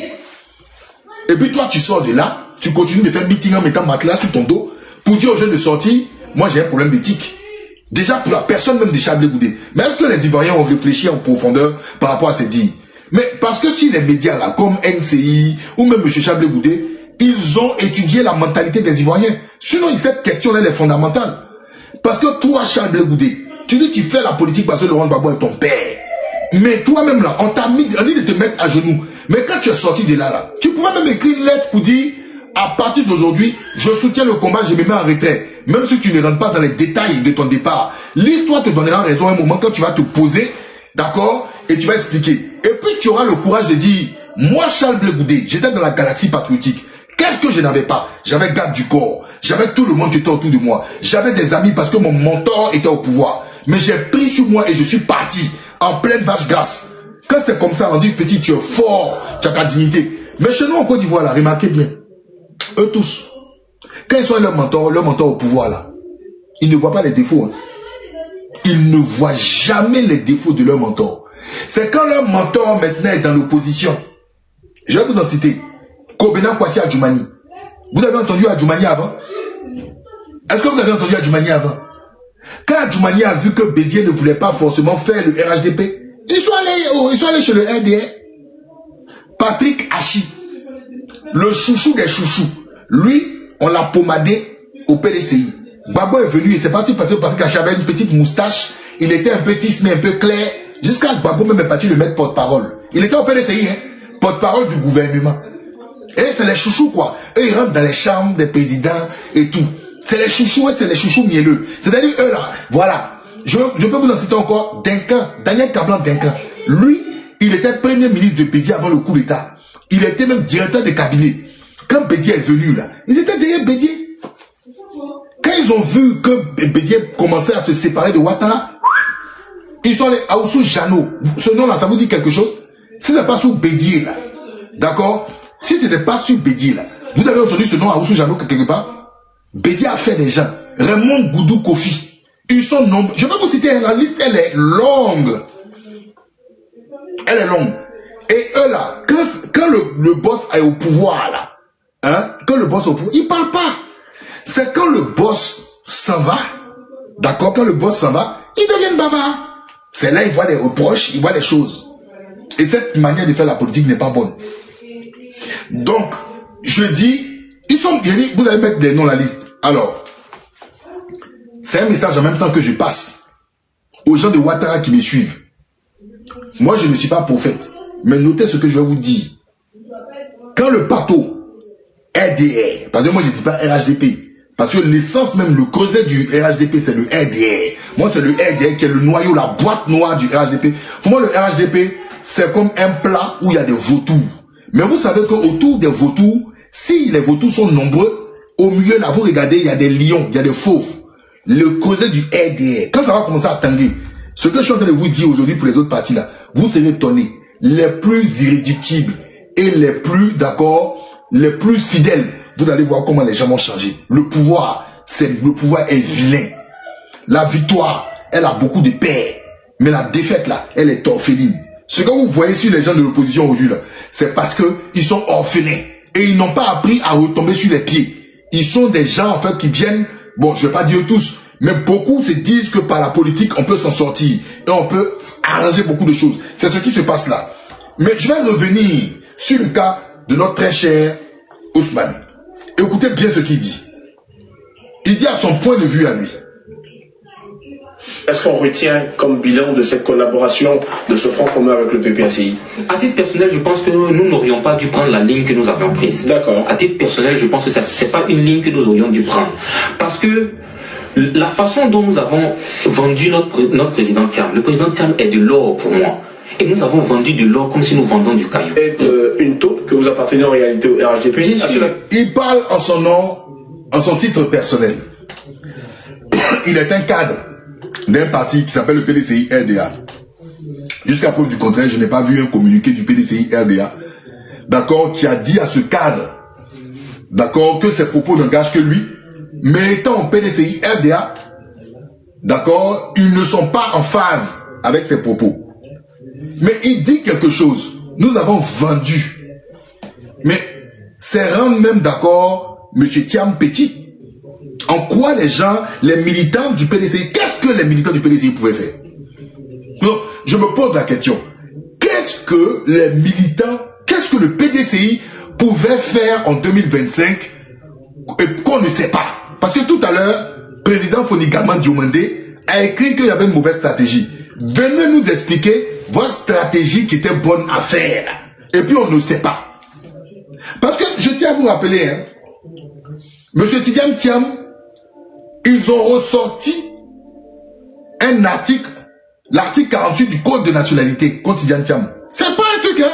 Ils ont ressorti un article du Code de la nationalité concernant M. Tidjane Thiam. Donc, vous là, quelle stratégie M. Tidjane Thiam n'a pas fait? Thiam a écrit à l'ONU. Thiam a écrit à différentes... Je ne sais pas, qu'est-ce que vous deviez faire, en fait, normalement, dont on ignore? Parce que les mots ont des sens, hein. Quand vous parlez là, et puis il y a des gens qui sont faibles d'esprit, ça rentre dans leur tête, ils se disent, ah, certainement on a une mauvaise stratégie. Qu'est-ce que vous deviez faire, vous, PDCI? Et puis, on ne sait pas. Comme c'était une erreur, qu'est-ce que vous deviez faire normalement? Ok, on continue, on écoute. J'ai même vu ça dans les commentaires. J'ai même vu quelqu'un qui écrit, par exemple, c'est un Djoula, c'est un Malinké, il va retourner dans sa maison. Vous comprenez? Déjà, tout à l'heure, je parlais du fait que nous avons perdu des bastions au nord. Voilà des discours qu'on tient de façon ethnique, de dire que tel nom va forcément appartenir au RHDP. De vos vidéos lancées donc sur les réseaux sociaux, où vos cadres du PDCI RDA décidaient de demander pardon au parti au pouvoir, au RHDP, qui sort vainqueur de l'élection présidentielle et qui aujourd'hui compte bon nombre de députés aujourd'hui à l'Assemblée nationale. Pourquoi pardon? Alors déjà, il faut rappeler le contexte. Nous sommes aujourd'hui dans une étape très importante de la consolidation de l'unité nationale dans notre pays. Il est important dans la politique de faire preuve d'une certaine humilité. Bon, alors, donc monsieur Dr Ousmane Chérif dit, il faut prendre en compte le contexte. Nous sommes dans un contexte d'accord, de rassemblement, de réconciliation nationale. Donc, il faut faire preuve en politique de beaucoup d'humilité. Mais on n'a pas besoin de ton humilité, frère. Excuse-moi, hein, le RHDP n'en a qu'une de ton humilité. Ce que tu oublies, ils ont peut-être besoin de ton humiliation. Ce n'est pas de l'humilité, ça. Ils ont rien à foutre, en fait. Tu crois quoi, ton humilité? Qu'est-ce qu'ils vont faire de ton humilité? Ils sont contents, ils sont heureux de ton humiliation. Et au travers de ton humiliation, tu humilies tes proches. Heureusement que tu dis, tu parles en ton nom. Mais quand le journaliste pose la question que c'est parce que tu es du Nord, et que peut-être tu serais Djoula, tu te comportes comme ça. Mais tu essaies de justifier pour dire, voilà, on agit sur le contexte. Mais attendez. Bredouni Soumaïla, toi, Dr Ousmane Chérif, tu t'es assis dans la maison du parti au PDCI, tu as dit, faut qu'on brûle, faut qu'on casse, c'est-à-dire il faut qu'on mette, il y a du bang-bang, il faut que ça bouge pour que la communauté internationale regarde. Sinon, ils ne vont rien faire. Mais toi, tu es rentré, tu as à Abidjan, parce que l'interview là, c'est pas d'où tu es qu'ils ont fait l'interview. Tu es rentré, jusqu'à preuve du contrat, on nous a pas encore dit que tu es enfermé. Et c'est pas mon souhait. Mais Bredouni Soumaïla, qui lui-même est député, qui n'a pas tenu même des propos comme toi là, Bredouni est rentré. Ils ont blagué, ils ont pris Bredouni. Cyril, c'est pas mon souhait. Hein. Mais les gens se posent des questions. Qui t'a envoyé? Tu dis tu parles en ton titre personnel. Qui t'a envoyé de venir dire oui, je demande pardon, oui, qui t'a envoyé? Parce que si tu demandes pardon, tous les jeunes, mon jeune frère là, les Émeric là, qui faisaient des vidéos là, qui à cause de leurs vidéos où ils n'insultaient même pas les gens, les a pris. Mais tu viens là en fait dire que ces gens l'ont aidé. Tu viens mettre la faute sur tous ceux qui disent que le 4e mandat illégal, la seule n'est pas bonne. En fait, là, tu nous mets dans une situation inconfortable. Et on t'a pas envoyé. Toi-même, ton parti t'a pas envoyé. Tidiane Thiam ne t'a pas envoyé. Peut-être ou bien Tidiane Thiam t'a envoyé en cachette. On ne sait pas. Qui t'a envoyé? Qui t'a envoyé? Donc, c'est-à-dire que tu étais un enfant, tu étais emporté. Tidiane Thiam même, tu dis que c'est de l'or. Ce or-là, en ce moment, si tu voyais que c'était un caillou.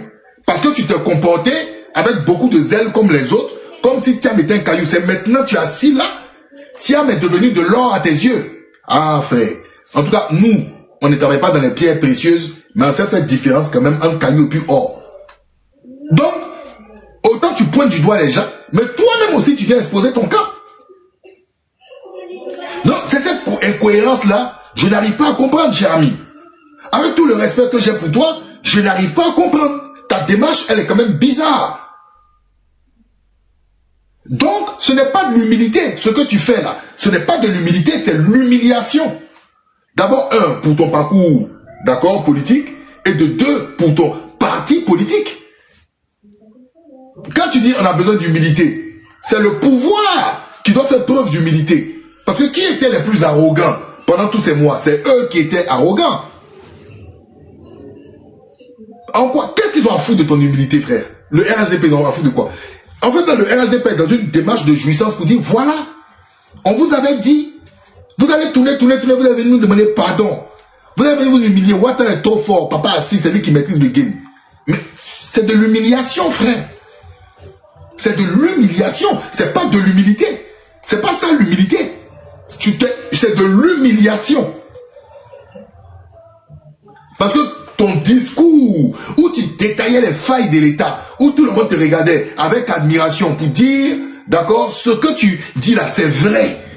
C'est prouvé, mais là, tu balayes toute la cohérence de ton discours et tu t'es humilié. Tu sais, on peut être excellent, on peut être brillant.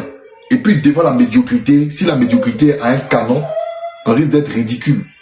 Parce que le courage doit accompagner l'intelligence. Un courageux là, c'est pas venir mettre sa tête devant le canon, hein. C'est savoir se positionner vis-à-vis du canon. Est-ce que tu comprends? Je répète, je dis, on peut être excellent et puis chuter, se mettre à genoux devant le médiocre. Pourquoi? Parce que le médiocre peut tenir un canon. Celui qui n'est pas intelligent là, il peut tenir un fusil. Et vu qu'on a peur de la balle du fusil, en s'humiliant, se rendant même plus que celui qui est médiocre. Et c'est pour cela que je dis, l'intelligence ne doit pas être seulement d'accord, être dans l'éloquence. L'intelligence doit faire preuve aussi de beaucoup de choses, de la réalité, de son positionnement, de ce que l'on est, ce que l'on fait et où on se déplace politiquement. Être intelligent, être brillant, ne veut pas dire seulement qu'il faut ouvrir sa bouche pour parler. Non. Donc on écoute la suite de notre très cher Dr Ousmane. Et nous sommes à une étape très importante de l'unité nationale. Nous avons passé par des présidentielles. Nous sommes passés par des législatives. Nous sommes en fin d'année. Nous allons débuter une nouvelle année 2026. J'ai jugé bon de présenter les excuses. D'abord, je parle à titre personnel dans la vidéo, si vous la lisez, je parle à titre personnel en disant que je présente mes excuses déjà pour l'ensemble des choses que nous aurions pu faire qui ont vexé un certain nombre de personnes.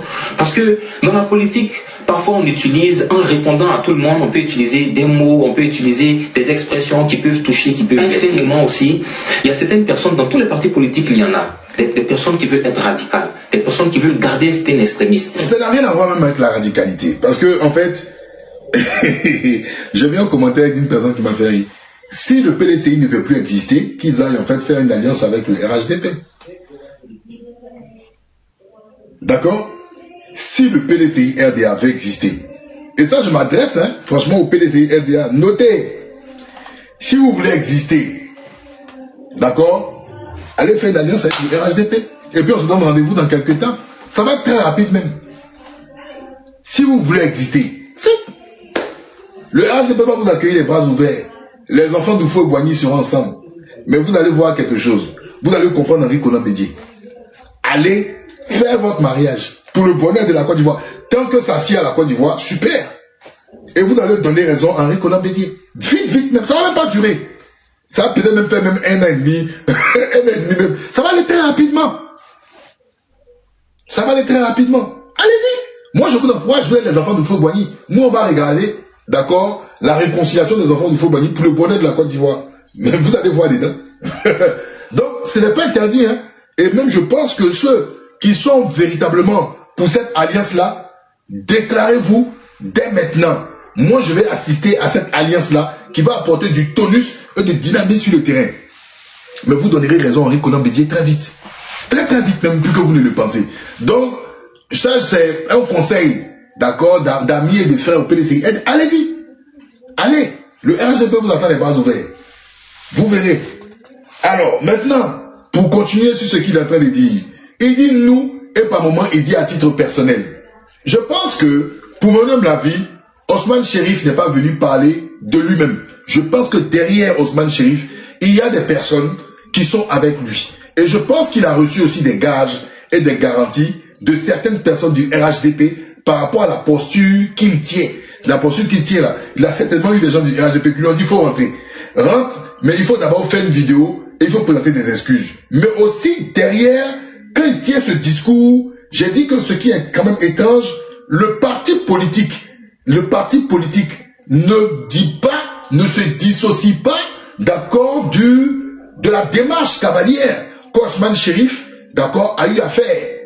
Vous avez les partis politiques souvent, quand ils voient des cadres qui font des prises de parole publiques, souvent ils recadrent les choses. Et vous savez que le PDCI est très communicatif sur ces genres de choses. Ils ne laissent pas une trace, même bizarrement, là ils sont à fond, là ils ne s'expriment pas, ils sont mieux sur cette situation. Donc pour ma part, Ousmane Chérif, d'accord, est l'élément qui est envoyé comme un jet pour voir ce que ça va faire dans le microcosme politique. Et si les gens rejettent complètement Ousmane Chérif, il y aura une forme, d'accord, de communiqué qui va vouloir s'éloigner d'Ousmane Chérif. Mais si la démarche d'Ousmane Chérif est une démarche qui est plutôt acceptée, d'accord, dans le subconscient de la population, vous verrez que ça passera crème et le PDCI derrière, d'accord, ne va même pas démentir. Il y a des gens même qui sont peut-être haut placés, diront qu'ils sont aussi dans cette dynamique-là. Mais ça ne donne pas l'effet escompté, au contraire, c'est un dégoût de la vie politique, dégoût de ce que les hommes politiques sont, et surtout une réjouissance, et qui prouve aussi une toute puissance du RDR par l'entremise du RHDP. C'est ce que ça donne actuellement. Écoutons ce qu'il dit ensuite. Il faut combattre ces personnes-là d'abord en interne. Et c'est justement pour ça que quand je finis la vidéo... Il faut combattre ceux qui sont les radicaux au sein, d'accord, des partis politiques en interne. Dans les partis politiques, il faut combattre les radicaux. Dans les partis politiques, il faut combattre les radicaux. Mais est-ce que le pouvoir de Ouattara n'est pas radical? Est-ce que le pouvoir d'Alassane Ouattara n'est pas radical? Quand toi tu dis que Tidjane Thiam est de l'or pour toi, et des gens comme M. Amadou Koulibaly, porte-parole du gouvernement de Côte d'Ivoire, qui de son piédestal rabaisse ton mentor Tidjane Thiam, pour dire que Tidjane Thiam n'est rien dans ce monde. Quand des gens viennent s'exprimer ici à Paris, et puis ils disent que Tidjane Thiam n'est rien, on vous traite de zozo là. Hein? C'est des radicaux qui sont aux affaires du pouvoir. Toi, tu dis, dans ton parti, il faut combattre. Franchement, en Côte d'Ivoire, les gens sont bizarres quand même. Hein? C'est-à-dire qu'en fait, la politique se fait d'égal à égal sur la même fréquence. Des gens montent en fréquence. Toi, tu dis aux gens, ceux qui peuvent aussi essayer de riposter là, tu leur dis non, il faut qu'on les enlève. Vous allez être des chats, vous allez miauler, vous allez être en fait mielleux, pendant que des personnes, des dragons vont cracher sur vous. C'est quand même bizarre ça. Vous ne trouvez pas ça quand même bizarre? Lui, son combat maintenant, il faut combattre les radicaux au sein du PDCI RDA. Ouais, c'est quand même bizarre, hein, comme démarche. Hein. C'est quand même très bizarre comme démarche. Mesdames et messieurs, je pense que je suis signalé. Va falloir qu'on tapote. J'aime pas trop faire cette demande. Va falloir qu'on tapote et qu'on partage. Parce que je veux qu'on monte le mercure au fur et à mesure. j'ai l'impression que je suis signalé et je suis en train de descendre, je suis en train de m'amoindrir tout d'un coup. Donc je vais demander à ce que vous partagez et vous tapotez s'il vous plaît parce que j'ai l'impression que je suis en train de down. Alors on continue. Remarquez, il y a des gens qui viennent m'insulter, des gens même de mon parti, qui viennent me dire on ne doit pas demander pardon, on ne doit pas, certains même me disent par exemple, pourquoi dans la vidéo tu dis que tu reconnais que le président Alassane Ouattara est vainqueur? Je ne sais pas si vous comprenez, c'est-à-dire qu'il y a des gens jusqu'à aujourd'hui au sein de notre parti qui souhaitent qu'on ne reconnaisse même pas le président Alassane Ouattara comme vainqueur, ce qui va en contradiction totale avec la ligne du président Tidiane Sy. Certainement parce que... Ah, donc en fait on nous annonce... Vous avez vu tout à l'heure quand je parlais des politiciens ivoiriens. Il dit en fait, il parle au nom de Tidiane Thiam, sauf si je me trompe. Je vous remets cet élément-là. Il est au boycott à un moment donné. Oui, mais quand tu boycottes, qu'il y a une élection qui se passe, il y a un vainqueur. Le président Tidiane Thiam, dans sa lettre dans laquelle il demande au parti d'aller aux législatives, si vous voyez la deuxième fiche, en haut, dans le premier paragraphe, il dit une élection s'est tenue. Il donne même le pourcentage de l'élection, 89%. Donc, il ne faut pas que les personnes qui sont extrémistes dans les différents partis fassent en sorte. Alors, écoutons quand même, parce que, non, son discours là est très intéressant. Il y a beaucoup de choses à décoder là-dedans. Écoutez bien. Là, effectivement, très cher. Effectivement, mais il faut le dire quand même. Il faut le dire. Parce que là, on rentre dans la saison politique. Et chacun va entendre ce qu'il faut entendre. Nous, on n'est que des analystes. Hein. Écoutez bien ce qu'il dit. Il faut combattre ces personnes-là d'abord en interne. Et c'est justement pour ça que quand je finis la vidéo, si vous remarquez, il y a des gens qui viennent m'insulter, des gens même de mon parti, qui viennent me dire on ne doit pas demander pardon, on ne doit pas... certains même me disent par exemple, pourquoi dans la vidéo tu dis que tu reconnais que le président Alassane Ouattara est vainqueur? Je ne sais pas si vous comprenez, c'est-à-dire qu'il y a des gens jusqu'à aujourd'hui au sein de notre parti qui souhaitent qu'on ne reconnaisse même pas le président Alassane Ouattara comme vainqueur, ce qui va en contradiction totale avec la ligne du président Tidiane Sy. Ok.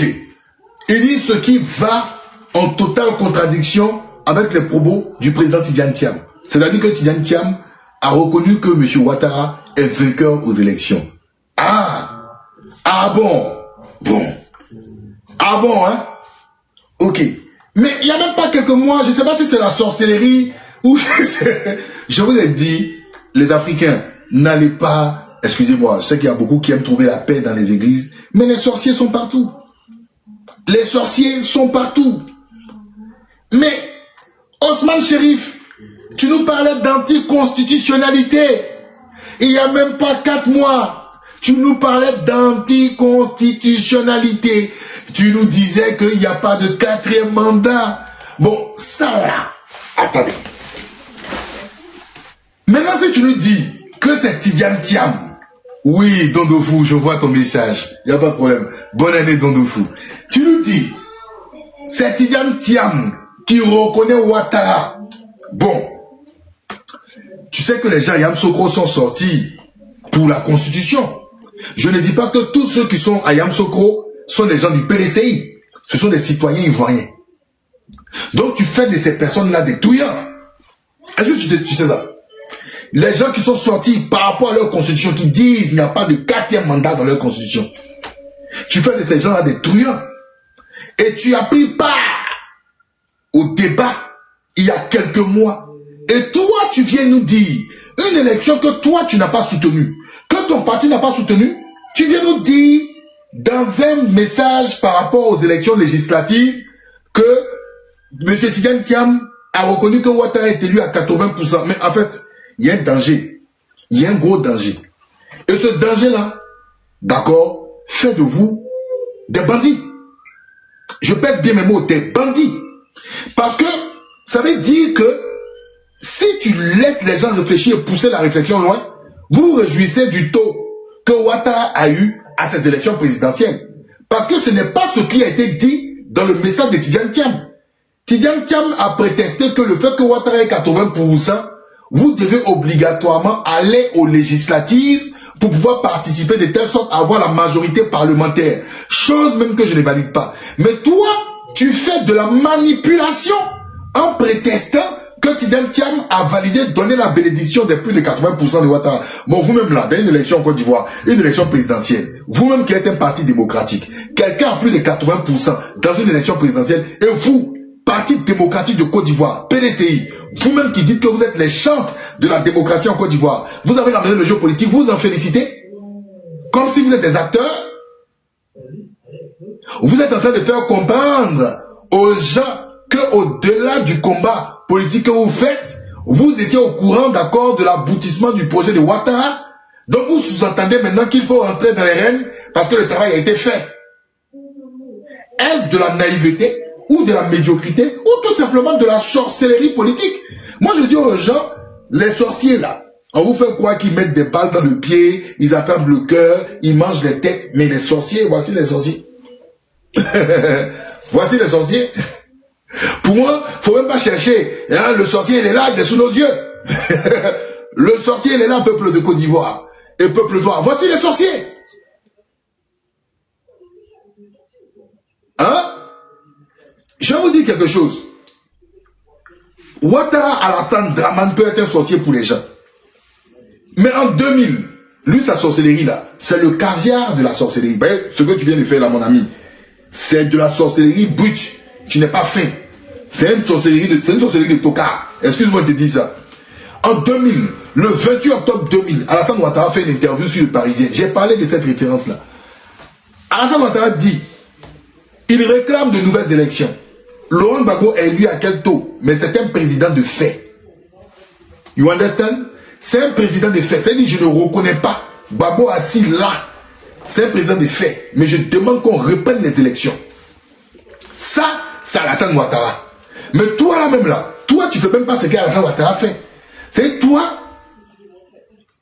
J'ai pas envie d'être vulgaire. L'image que j'ai donnée là, c'est pas bon. Et j'ai trop de respect pour la femme. C'est de toi-même tu dis, tiens mon bobo Doumao, tiens mon bobo Doumao, tiens mon bobo Doumao. On peut pas être naïf comme ça. Et tu es jeune, tu es brillant. Il y a un problème. Et tu impliques le PDCI RDA dedans. Donc nous, qui ne sommes pas militants du PDCI RDA, on s'en tient à tes paroles.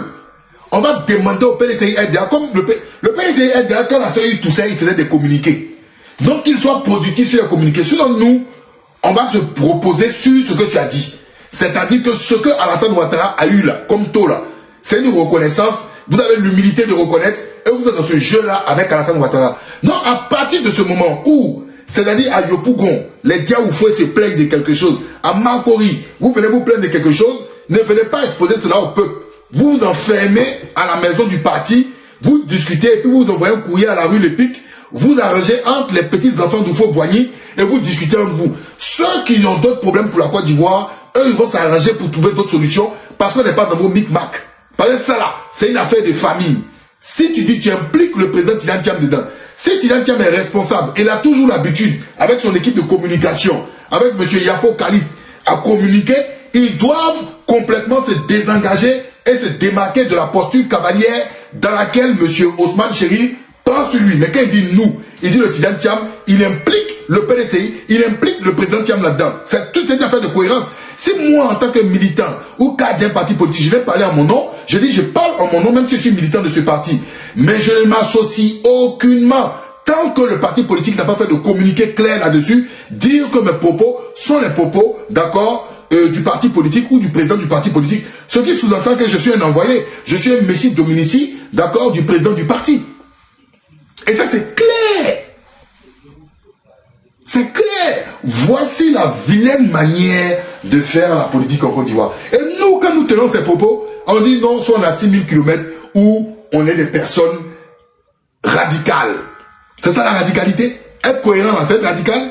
Tu dis tu ne manges pas à porc, mais c'est toi, on voit toi, moi, à Pantin, l'appelle la soupe de porc. C'est ça être radical? Ah bah si c'est ça, je suis fier d'être le numéro 1, le number 1 des radicaux. Parce qu'au moins, je peux me lever la tête haute et regarder ce que je fais, ce que je dis. Mais je ne peux pas intervenir sur des panels. Je ne peux pas intervenir sur des émissions de télé. Et je ne peux pas intervenir dans des émissions où je suis en train de prendre la parole. Je dis une chose et 3-4 mois après, je viens et mets une chemise comme les Dalton avec un dernier bouton pour venir dire Monsieur Ouattara, je vous demande pardon. Monsieur Ouattara, mais c'est quoi ça? C'est quoi ça? Monsieur Ouattara, il vous demande pardon. Et je viens sur un plateau pour dire, parler d'humilité, parler de réconciliation. C'est quoi ça là? C'est quoi ça?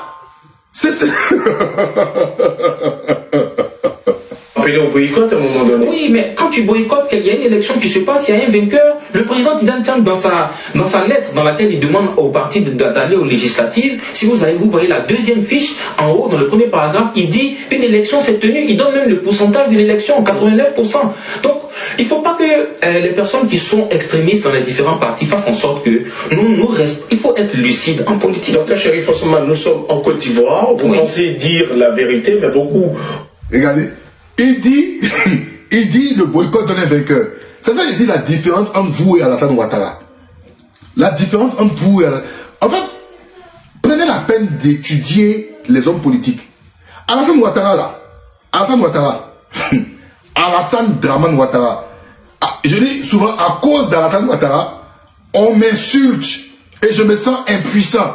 Je discute avec des personnes. Souvent, il y a des soeurs là qui me disent, vous les Ivoiriens là, vous avez, d'accord, vous avez la grande gueule, vous parlez, mais Ouattara vous maîtrise, il est assis à Abidjan. Mais tu as mal. Tu as mal, pas pour toi. Parce que les personnes qui sont censées combattre là, ils ne font pas le job et puis ils ne vous donnent pas des opportunités. Ils ne vous écoutent pas. Tu as mal dans ton cœur.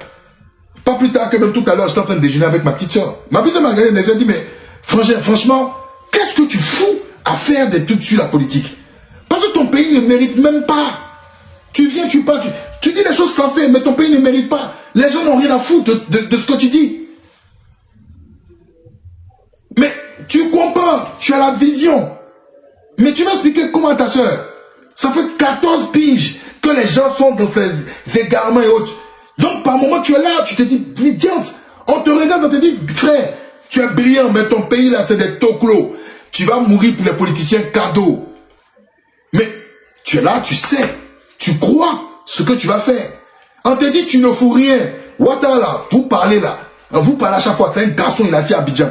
Mais tu sais qu'au plus profond de toi, si tu as la place de Tidjane ou d'autres personnes là, tu peux faire bouger les choses. Mais tu ne peux pas. C'est là à faire des mangements de partis politiques entre eux. Tu regardes. Merci Laure. La patience est la meilleure des vertus. Donc tu attends. Et tu continues d'analyser et tu comprends. Mais je me demande si les gens, vous êtes assis pour regarder comment Alassane Ouattara était opposant. Moi, franchement, je me pose la question. Est-ce que le PDCI, le PPACI, vous êtes assis un moment, je ne parle pas de Ouattara aux affaires, vous avez regardé le parcours détaillé quand Ouattara était un opposant, comment le RDR a commencé sa machine. Ah ouais, pardon, ferme dans le couloir, et puis je vais être tué. Ok, en fait je suis inspiré. Oh bro, parce que c'est là, vous voyez, j'ai un ami même qui m'a envoyé un message, il me dit, ta petite soeur a raison. Moi, il me lave les mains. Je me bonne chance. Bonne chance. Non, Frangin, tu ne pars pas, tu restes avec moi. Hein, wait and see. Je t'ai dit, calme-toi, calmos. Calmos, Frangin. Calmos. Un instant. Un instant. Moi, j'ai... Calmos. Hein? Je me dis, est-ce que vous avez regardé comment la machine RDR s'est mise en place? C'est ça en fait. C'est une question de machine. C'est une machine. Ils ont eu plusieurs volets.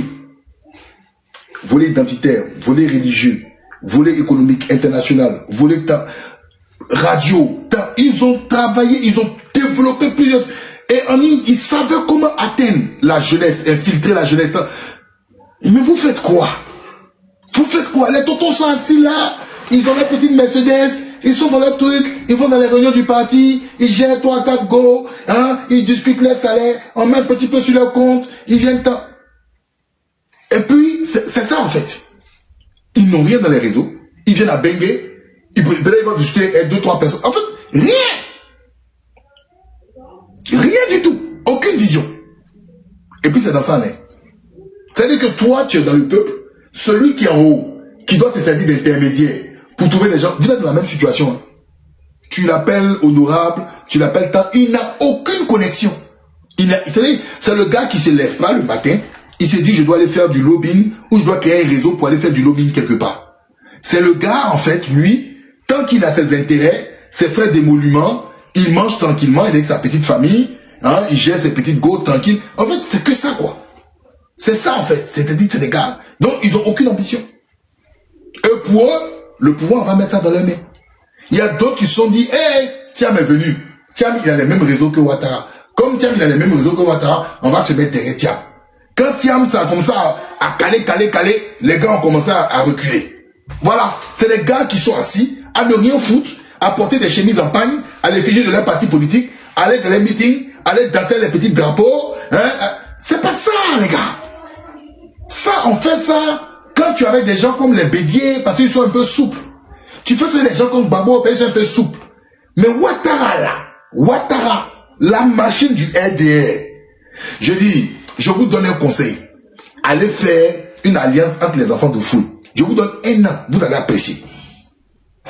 Vous allez rendre hommage à Henri Konan Bédier. Vous n'allez même pas voir quelque chose dans votre parti. 1 an, faites seulement réconciliation, 1 an, enfant de foule. Je vous le souhaite. Souvent là, il faut que les choses se réalisent aussi pour qu'on comprenne les choses. Allez faire. Allez faire réconciliation, enfant de fou, Boigny, Nana Boigny, Nana Côte d'Ivoire. Non, allez faire.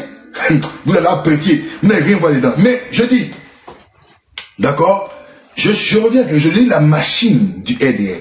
Et c'est parce que la machine du RDR là, vous n'êtes pas assis pour voir comment la machine du RDR, d'accord, a commencé en étant un petit serpentin. Et le serpentin est devenu un anaconda. Parce qu'ils sont fans de l'anaconda. L'anaconda mange, mais l'anaconda meurt. Mais je suis en train de vous dire, l'anaconda n'est pas éternel. Il meurt. À partir d'un moment, il meurt, l'anaconda. Mais je dis, du serpentin à l'anaconda que le RHDP est devenu. Est-ce que vous avez étudié le mouvement de vache maigre? Avez-vous étudié le mouvement de vache maigre? C'est-à-dire que Ouattara, Babo Laurent, opposant historique de Fou-Boigny, vient aux affaires. Et puis on dit que c'est le FPI qui gère la rue. Et puis Alassane Ouattara va faire interview. Il dit que Babo là, il est à Abidjan. Et puis il dit, Babo n'est pas président, il est président de fait. Moi il demande à l'ONU de reprendre les élections. C'est ça là, on appelle garçon. Mais vous savez pourquoi il fait ça? Il a sa femme qui s'appelle Dominique Nouvian Ouattara. Dominique Nouvian Ouattara là, hein, elle discute avec des gens comme Yves Tréhard. Et puis Yves Tréhard là, il travaille dans un journal qui s'appelle Le Figaro. Et le propriétaire du Figaro là, hein, c'est la famille Dassault. Ce sont les juifs. Elle a ses entrées là-bas. En même temps, elle discute avec Laurent Fabius, il est de la gauche. C'est-à-dire qu'elle va à rue de Solferino. Des gars comme les DSK là, elle échange avec eux. C'est-à-dire la classe là, la droite comme la gauche politique française, elle a ses entrées là-bas. Et puis Ouattara là, hein, il connaît en même temps quelqu'un qui est à l'ONU, Madame Rice, qui est là-bas, par le biais de Diané. Parce que Diané fait du lobbying pour le RDR au sein du Congrès américain. Est-ce que vous comprenez? Ils n'ont aucune information. Les Américains s'en foutent des États-Unis. Ils n'ont aucune information. Mais eux là, par leur réseau là, il faut dire là-bas que les enfants travaillent dans les champs de cacao. Côte d'Ivoire là, c'est les premiers producteurs, mais c'est des enfants qui souffrent. On esclavagise les enfants. Et puis les gars, ils montent des arrêts. En ce moment là, vous êtes peut-être même Glogolosaka. Vous mangez riz, et puis vous dansez à Loukou. Oh. Et puis les petits là, les vieux pères là, ils sont chocos, les chapeaux sur le terrain cigare. Et les petites filles. Et puis ils dansent les morceaux de Béoué. Nana Boigny, oh, Nana Boigny. En ce moment, le RDR travaille. Ils travaillent partout, ils font du réseautage. C'est ça qu'on appelle le RDR rébellion. Et puis Ouattara assis. Et puis comme si les planètes s'alignent pour Alassane Ouattara. C'est-à-dire qu'ils ont joué sur la religion. Ils ont joué sur tout qu'on appelle, comment on dit, le Nord. D'accord? Législatif de 2001. C'est le RDR qui lève le drapeau du Burkina à Congo. Et puis il n'y a pas Gasson en Côte d'Ivoire. Vous comprenez? Donc, moi, je ne suis pas autant de Kabé Niagbé là, je ne connaissais pas. Le Guébier là, je n'étais pas là-bas. Il dit, en 2001, il était en Côte d'Ivoire. C'est RDR, élection législative. À Congo, ils ont tapé les préfectures, tout brûlé dans le nord. Et puis, ils ont levé le drapeau de Burkina à Congo. Est-ce que le message, vous avez la pertinence du message? Ils ont levé le drapeau du Burkina à Congo. Et il n'y a pas garçon. Non, on met ça sur la récolte. Il était assis, hein? Ouattara assis, et puis il dit que lui, Babo est président des faits. Ça, il n'a pas encore changé, hein? Ça veut dire que Babo, c'était en 2000. Babo, c'était en 2000. En octobre 2000, si je m'abuse. D'accord? 2001, il y a élection législative. Ouattara, là, jusqu'à là, il disait, Babo n'est pas président de la République, il est président des faits. Écoutez le cheminement. Mercedes noir, bouillard. IB échoue son coup. Le pays est bizarre. Rébellion 2002. Ouattara dit qu'il a sauté clôture. Ok, il est rentré à Bengué. Ils sont mal Makoussi. C'est là que tous les partis maintenant viennent. Eux ils disent, le RDL, ils n'ont pas dit non, qu'on a la rébellion, non, on n'est pas prêt pour ta. Ils disent donnez-nous tel ministère, tel ministère, tel ministère, tel ministère. C'est un rapport de force. La France est là, Bongo est là, Thabo Mbeki est là, Chirac est là. Eux ils veulent tel ministère, tel ministère, tel ministère. PDC dit ils veulent tel ministère, PIT tel ministère, MFA tel ministère. C'est-à-dire que Gbagbo est là, et puis on lui dit tu es élu, non? Voilà les ministères qu'on veut. Mais les gars, vous attendez à quoi? Vous attendez à quoi? C'est un rapport de force. C'est-à-dire Gbagbo, tout son parcours politique là qu'il a fait là, on dit il faut partager ton pouvoir que tu as eu là, comme gâteau. Il n'a pas le choix, la France est là. Gbagbo peut dire quoi? Est-ce que Gbagbo discute avec les Saoudiens? Il discute avec les Russes? Les gars d'Azerbaïdjan? C'est Bengué. C'est Bengué. Il n'a pas le choix. Il va venir, les jeunes patriotes là sont dans la rue. Gbagbo, on ne veut pas. Gbagbo dit calmez-vous, mes petits. Est-ce qu'elle parlait wow? Mais à la fin là, elle est devenue ministre. Ça veut dire que, et puis pas n'importe quel ministère. Ça, un jour, je vais venir sur ça. Par exemple, le LDR. Regardez. Alors, quelqu'un me dit ici, est-ce que j'ai les preuves du drapeau du Burkina à Congo? Alors, cher ami, pour faire simple, vous allez sur Internet, vous tapez drapeau du Burkina à Congo, élection législative Côte d'Ivoire. Ne le bloquez pas. Non, ne le bloquez pas. Fallait même pas le bloquer. Fallait même pas le bloquer. Non, non, ça sert à rien. Vous allez regarder, et le journal par excellence est celui du Patriote. Vous savez, c'est le journal du RDM même là, qui était fier, qui a montré ça. Gbagbo m'en a parlé au Forum de la Réconciliation Nationale qui a eu lieu d'octobre à décembre 2001. Allez regarder et venez me dire, à moins de ça, que je suis un menteur. C'est-à-dire que c'est même pas quelqu'un qui a pris en photo, c'est le Patriote même qui a sorti ça. Donc, moi je sais pas, quand je vous parle là, je vous donne les références, les dates, allez vérifier. Alors, donc je continue.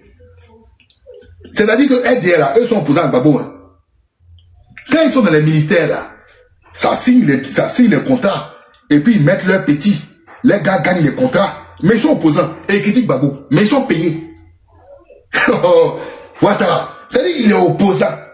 C'est-à-dire à partir de Makoussi, il a dit que Gbagbo te reconnaît, mais mes gars sont ministres, mais pas n'importe quel ministère. Maintenant là, et puis ils ont leurs gars, et puis il faut rentrer les gars dans le réseautage. En même temps, leurs bons petits de la rébellion sont de l'autre côté. Mais il a tout gagné. C'est-à-dire qu'on dit que Gbagbo même était président là. C'était pour la forme, sinon Ouattara, mais il a tout gagné. Tu as un opposant qui est au beurre. Tu as un opposant qui est au beurre. Et puis tu mets Bédier. Bédier aussi avec toi. Bédier avec toi. Mais en fait, les gars, il fallait juste le symbole et prendre tous les trucs. Maintenant, vous êtes opposant à Ouattara. Et puis c'est vous. Oui, bon, le boycott n'est pas productif. Bon, même si la CEI nous gèle, on fait quoi? Bon, on va quand même aller. On ne reconnaît pas Ouattara, mais après on le reconnaît. Mais les gars, même l'auto gagnant ne joue pas comme ça. Regardez comment Ouattara est cohérent. Regardez comment Ouattara est cohérent. Nous, on est sur les réseaux, mais quand on vous regarde, on vous dit des choses, vous ne comprenez pas. Je ne sais pas, c'est la chose. C'est comme si vous êtes possédé, ou bien c'est un même groupe. C'est-à-dire que vous êtes peut-être là. Les gens ne savent pas, peut-être vous buvez le champagne et cachette ensemble. Mais parce que c'est tellement cohérent, mais je ne sais pas. Non. Bon, on est là. En fait, je n'arrive même pas à décrire. Parce que quand on regarde toutes vos actions, oui, mais oui, je te dis que Ouattara, effectivement, Ouattara gérait, il était déjà opposant, mais gérait. Ils étaient aux affaires, hein. Pour moi, ils étaient aux affaires. Parce que Ouattara a un allié de poids. Son allié, c'est la France. Et la France, sous Gbagbo, elle était militaire. En fait, faut pas qu'on... Moi, j'aime pas qu'on soit hypocrite. Il faut dire la vérité. Sous Gbagbo, là, hein, l'allié de Ouattara était militaire. C'était la France. Il faut pas essayer de maquiller. Parce que même le résultat Le résultat, Ouattara vient au pouvoir comment? C'est la France qui le met au pouvoir. On monte en décembre, c'est la France qui le met au pouvoir. S'il n'y avait pas de bombardement français, il n'y avait pas les chars français, Ouattara ne serait jamais au pouvoir. Je vous le dis clairement, il ne serait jamais au pouvoir. Il ne serait jamais au pouvoir. Arrêtez vos histoires où vous mentez, où vous tuez. Il ne serait jamais au pouvoir. Mais les 60% c'est clair. Allez demander à M. Soumaro, à M. Dosso, celui qui gérait la caisse de la centrale de la rébellion, vous allez voir. Allez regarder les contrats d'attribution au niveau du ministre de la communication de l'époque sur les licences téléphoniques. Vous allez voir les parts que les gars ont gagné dedans. Vous voulez mon vivant. Donc voilà. Donc aujourd'hui, résultat, les gens n'aiment pas qu'on parle de l'histoire. Le présent, qu'est-ce que j'ai dit sur le présent? Le présent, on a un pouvoir qui est extrêmement fort par le manque de vision de nos hommes politiques. Est-ce que vous comprenez? Effectivement, comme le cas du Bénin. C'est-à-dire que Patrick Talon, il dirigeait déjà le Bénin économiquement sans être aux affaires. Et le fait de venir aux affaires, il a encore cimenté les clous. C'est exactement un autre schéma. C'est que le pouvoir des Talons, c'est vraiment, c'est le fer qui est masqué par un double gant de velours. Ouattara, c'est la main de fer qui est dans un gant fin de velours. Mais c'est la main de fer. Le pouvoir de Ouattara, c'est la main de fer. C'est la main de fer. Et donc, aujourd'hui, on a une classe politique désabusée. Désabusée qui n'a pas de vision et qui est complètement en totale contradiction avec la réalité sur le terrain. Est-ce que vous comprenez? Avec la réalité sur le terrain. Maintenant, je vais me projeter. Tout part à partir d'un dynamisme politique qui aura lieu sous nos yeux. Je ne veux pas venir dire, me jouer les médiums, je n'en suis pas un. Je ne suis pas un médium, mais j'ai quand même à mon petit niveau, j'ai la dextérité de lire et de savoir ce qu'il en est. Nous sommes dans un pouvoir qui a l'apparence jeune, mais ce pouvoir est vieux. 14 ans de gestion, Alassane Ouattara est fatigué. Et comme nous disent qu'il doit décéder ou pas, j'en ai rien à foutre. C'est même pas son décès. Moi je dis clairement, c'est même pas son décès. Ils sont fatigués. C'est un système qui donne l'apparence d'être jeune, mais ils sont en déphasage. Ils sont actuellement dans un cycle d'installation de TBO, Téné Birahima Ouattara. Et Téné Birahima Ouattara veut donner l'impression qu'il a aussi une main de fer, aussi ferme que son frère. Il est dans une continuité aussi ferme. Ces mots sont sécurité, sécurité, défense. Sécurité, sécurité, défense. C'est véritablement ça qu'il veut laisser transparaître. Et puis aussi parler, bien évidemment, des enjeux géopolitiques en disant que la Côte d'Ivoire est reconnue et appréciée à l'international par le leadership d'Alassane Ouattara. Voici les deux éléments dans lesquels nous sommes. C'est un pouvoir qui est fatigué, qui est vieux. Qu'est-ce qu'il en est de la classe politique? Quelle est l'offre que la classe politique doit avoir? Moi, je le dis clairement, l'offre politique que la classe politique doit avoir, c'est de toujours être dans une posture d'opposition. Et quand on est opposé à quelqu'un, d'accord, on ne va pas rouler ou faire de la plaventure devant la personne. Les actes que chaque jour il pose, il faut toujours les dénoncer. Qu'on soit ou pas dans les élections, il faut avoir toujours cela pour avoir la voix pour le peuple. Est-ce que vous comprenez? Ça ne fait pas de vous des gens qui n'êtes pas ivoiriens. Au contraire, ça fait du dynamisme dans le jeu politique. Regardez même le législatif qui ne nous intéressait pas. Qu'est-ce qu'on n'a pas vu? On a vu à Diabo une candidate prendre un véhicule militaire. Et c'est là maintenant un véhicule militaire pour sa campagne. C'est là maintenant monsieur Koulibaly Kubier vient parler de cela. Mais quand monsieur Téné Birahima Ouattara offre des cartes de la CMU à des gens à Bobo, pourquoi il ne parle pas de ça? Il est complètement muet. C'est ça. C'est ça qu'on doit dénoncer. Pourquoi quand des gens viennent donner de l'argent dans une campagne, pourquoi quand Mme Mariétou Koné vient prendre des ambulances, d'accord, pour les présenter avec l'argent du contribuable, il n'en parle pas? cubières, il y a des gens dont il ne peut pas parler. Il ne peut pas parler de Téné Birahima Ouattara. Il ne peut pas le critiquer, le mettre à sa place, parce qu'il connaît sa place, il sait très bien. Et c'est là qu'on doit voir les opposants parler pour la Côte d'Ivoire. Mais vous ne parlez pas. Et puis vous venez dire qu'il faut venir demander pardon à tonton, pardon à tata. Et puis qui va se mettre derrière vous? C'est ça votre politique là? C'est ça, la politique, c'est ça? La politique, la politique, la politique. Aucune dignité. Et puis ce que je suis en train de faire là, vous pouvez le faire, hein. Tu pouvais rester où tu étais là. Et puis tu prenais ta caméra, tu t'assois, toi au moins tu es cadre d'un parti et puis tu parles. Mais tu ne parles pas. Tu ne parles pas. Pourquoi tu parles pas? Tu vas assurer tes arrières. Pour qui? Pourquoi?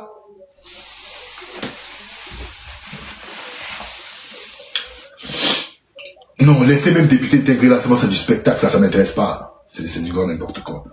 Donc, pour revenir en termes de projection, qu'est-ce qui va venir? C'est ce qui est intéressant. Il y a ceux qui vont rester dans la Côte d'Ivoire, faire la politique pour la Côte d'Ivoire. Il y a ceux qui vont penser d'une autre Côte d'Ivoire. Voici le choc, les antagonismes qui vont venir. Il y a ceux qui vont rester en Côte d'Ivoire, faire de la politique pour la Côte d'Ivoire. Il y a ceux qui vont vouloir penser une autre Côte d'Ivoire. Et ceux qui vont penser une autre Côte d'Ivoire, n'ayez pas peur, n'ayez pas honte. Maintenez le cap dans votre rôle de voir une autre Côte d'Ivoire.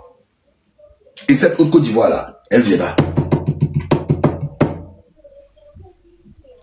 Cette autre Côte d'Ivoire viendra. Vous qui êtes opposé au 4e mandat, n'ayez pas honte d'être contre le 4e mandat. Ce n'est pas une malédiction. Ce qui semble logique pour vous devient une malédiction parce que tout le monde fait de la plaventisme. Il faut penser Côte d'Ivoire. Il faut penser pays. Il faut penser aux Ivoiriens. Il faut penser à ces personnes-là qui ne sont pas dans le même dispositif que ces aplaventristes, que ces personnes aujourd'hui qui pensent qu'il faut faire la politique en Côte d'Ivoire en toujours demandant pardon à Alassane Dramane Ouattara. Alassane Dramane Ouattara n'a pas demandé pardon à quelqu'un dans son parcours. Montrez-moi une vidéo où Alassane Ouattara a demandé pardon à Gbagbo, demandé pardon à Gueye, demandé pardon à Bédié. Il n'a jamais demandé pardon. C'est pour ça qu'il appelle Brafcher, non? Pourquoi il appelle Brafcher? Eux aussi, il ne veut pas qu'il y ait d'autres Brafcher dans les partis. C'est là maintenant l'autre vient de vous dire, il vous dit d'être des toutous, d'être des chats, de miauler comme des chats. D'accord? Ne miaulez pas comme des chats. Si vous avez la conviction, la Côte d'Ivoire va mal, elle se porte mal, très mal. Si eux n'ont pas le cran de dire que la Côte d'Ivoire va mal, vous continuez dans vos analyses et dites que la Côte d'Ivoire va mal. Parce que quand vous dites que la Côte d'Ivoire va mal, c'est pour vos parents, c'est pour ses parents. Si aller en politique, c'est faire du théâtre, aller en politique, c'est faire du théâtre, laissez-les, ils vont faire du théâtre. On va remettre des émissions comme Dimanche Passion et ils vont venir faire, d'accord, du théâtre à chaque moment. Dans ces propos-là, vous l'avez entendu demander pardon au peuple de Côte d'Ivoire? Dans ces propos-là, vous l'avez entendu? Il demande pardon à qui? À Alassane Dramane Ouattara et sa clique. Parce que il ne craignent même pas le peuple de Côte d'Ivoire. Eux là, ils ont peur d'Alassane Ouattara. Alassane Ouattara les effraie. Oh, Ouattara va me prendre. Ouattara va me prendre. Oh, s'il me prend, qu'est-ce que je vais faire? Oh, ma carrière, oh, hein, qu'est-ce que je vais faire? Ma carrière. Mais si je suis un manipulateur, mais il faut me féliciter, monsieur Kanté. Parce qu'en politique, on manipule. Tu me dis, je suis un manipulateur. Mais c'est qu'il faut me féliciter. C'est que je suis dans votre école. Parce que Ouattara vous manipule. Ouattara vous manipule. En politique, on manipule. Si tu me dis, je suis un manipulateur, c'est que je suis à la bonne école. C'est que mine de rien, je ne suis pas seulement que nul. J'ai appris à vos côtés. Vous-même, quand vous êtes dans un pays, et puis des gens viennent dire, je demande pardon au président, en 2025, ça vous fait pas honte? Autant de Oufoué dans les années 70, là, 60, là, je pouvais comprendre. Mais en 2025, vous-même, quelqu'un qui a toute sa tête, un intellectuel, qui vient devant une caméra pour dire, je demande pardon au président parce que monsieur m'a comporté. Vous-même, vous n'avez pas honte? Vous n'avez pas honte? Et c'est moi, vous venez traiter des manipulateurs. Mais non, le monde, il est à l'envers. Le monde, il est à l'envers. Mesdames et messieurs, c'était mon allocution pour 2026. Il y a tant de choses à dire et tant de choses à faire. Ne soyons pas pressés. Il y a une seule personne qui tient le gousset ou le sablier, c'est le créateur. Le reste, ce sont que des affabulateurs. Restez tranquille. Il y a quelqu'un qui tient le sablier. Et vous verrez si j'ai tort ou j'ai raison. En passant. Oh, mon ami, l'indépendant. Tu dis, je vais parler 5 ans. Ça fait pas 5 ans que je parle. Hein. Je parle depuis 2018, 2017. 2017, 2018, 2019, 2020, 2021, 2022, 2023, 2024, 2025, 2026. Regarde, ça fait bientôt 9 ans de ma putain de vie, 8 ans de ma putain de vie que je parle. Et j'ai beaucoup appris en parlant, hein, franchement. Au lieu d'aller danser, au lieu d'aller m'amuser, j'ai beaucoup appris 8 piges. Et s'il faut que je parle jusqu'au bout, je lise jusqu'au bout, je m'instruis jusqu'au bout, je le ferai jusqu'à mon dernier souffle. Donc, le temps me dit absolument rien. C'est vous qui êtes inquiet du temps. Parce que vous savez que vous n'avez pas la maîtrise du temps, du sablier. Vous n'avez pas cette maîtrise. Et vous n'êtes pas sûr du lendemain. Voilà. Moi, je reste toujours intact dans mes trucs. Hein. Alors, donc, pour finir, voilà, je donne un exemple.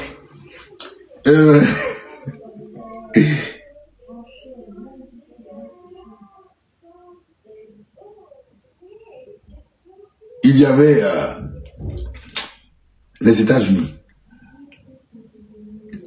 qui ont décidé de ne plus donner des visas aux pays de l'AES, à certains pays africains. Et ces pays-là, de poussière et autres là, ont eu le courage de s'adresser aux États-Unis. On m'a dit hier, une citoyenne américaine, suite au principe de réciprocité, a été refoulée au Burkina. Où sont passés nos chers politiciens en Côte d'Ivoire pour demander la réciprocité aux États-Unis?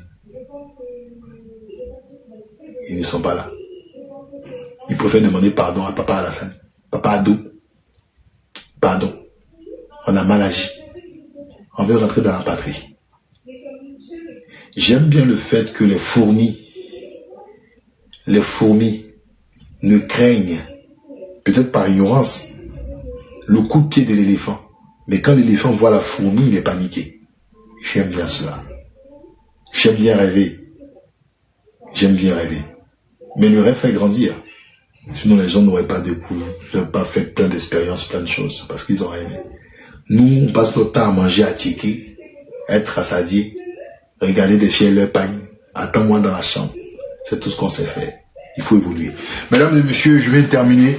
Je vous remercie vivement d'avoir été nombreux et nombreuses à pouvoir échanger à cette première entrevue de 2026. C'est au Burkina, au Mali, au Niger, cher ami. Oui, c'était au Mali l'événement, mais bon, c'est tout pareil, c'est l'AES qui gagne. Mais merci pour la rectification. Et voilà, mesdames et messieurs, en tout cas, je suis très heureux, d'accord, d'avoir échangé avec vous sur 2026 pour vous dire que je n'ai pas du tout changé d'un seul iota. Au contraire, c'est là les choses sérieuses vont commencer. Les gens ont cru qu'on était endormis et autres. Non, on était tout simplement en train de mûrir en étant en hibernation, et puis on revient plus dosé, plus fort pour les analyses sur le continent. J'espère que vous avez apprécié ce moment. Alors je vais permettre que peut-être 4-5 personnes puissent passer, d'accord, 4-5-6 personnes puissent passer avec des petits messages hein, de 3-4 minutes. D'accord? Ok, c'est parti. Rapidement, d'accord? Rapidement. 3-4 personnes, 5-6 personnes, mais avec des petits moments de passage. Ok?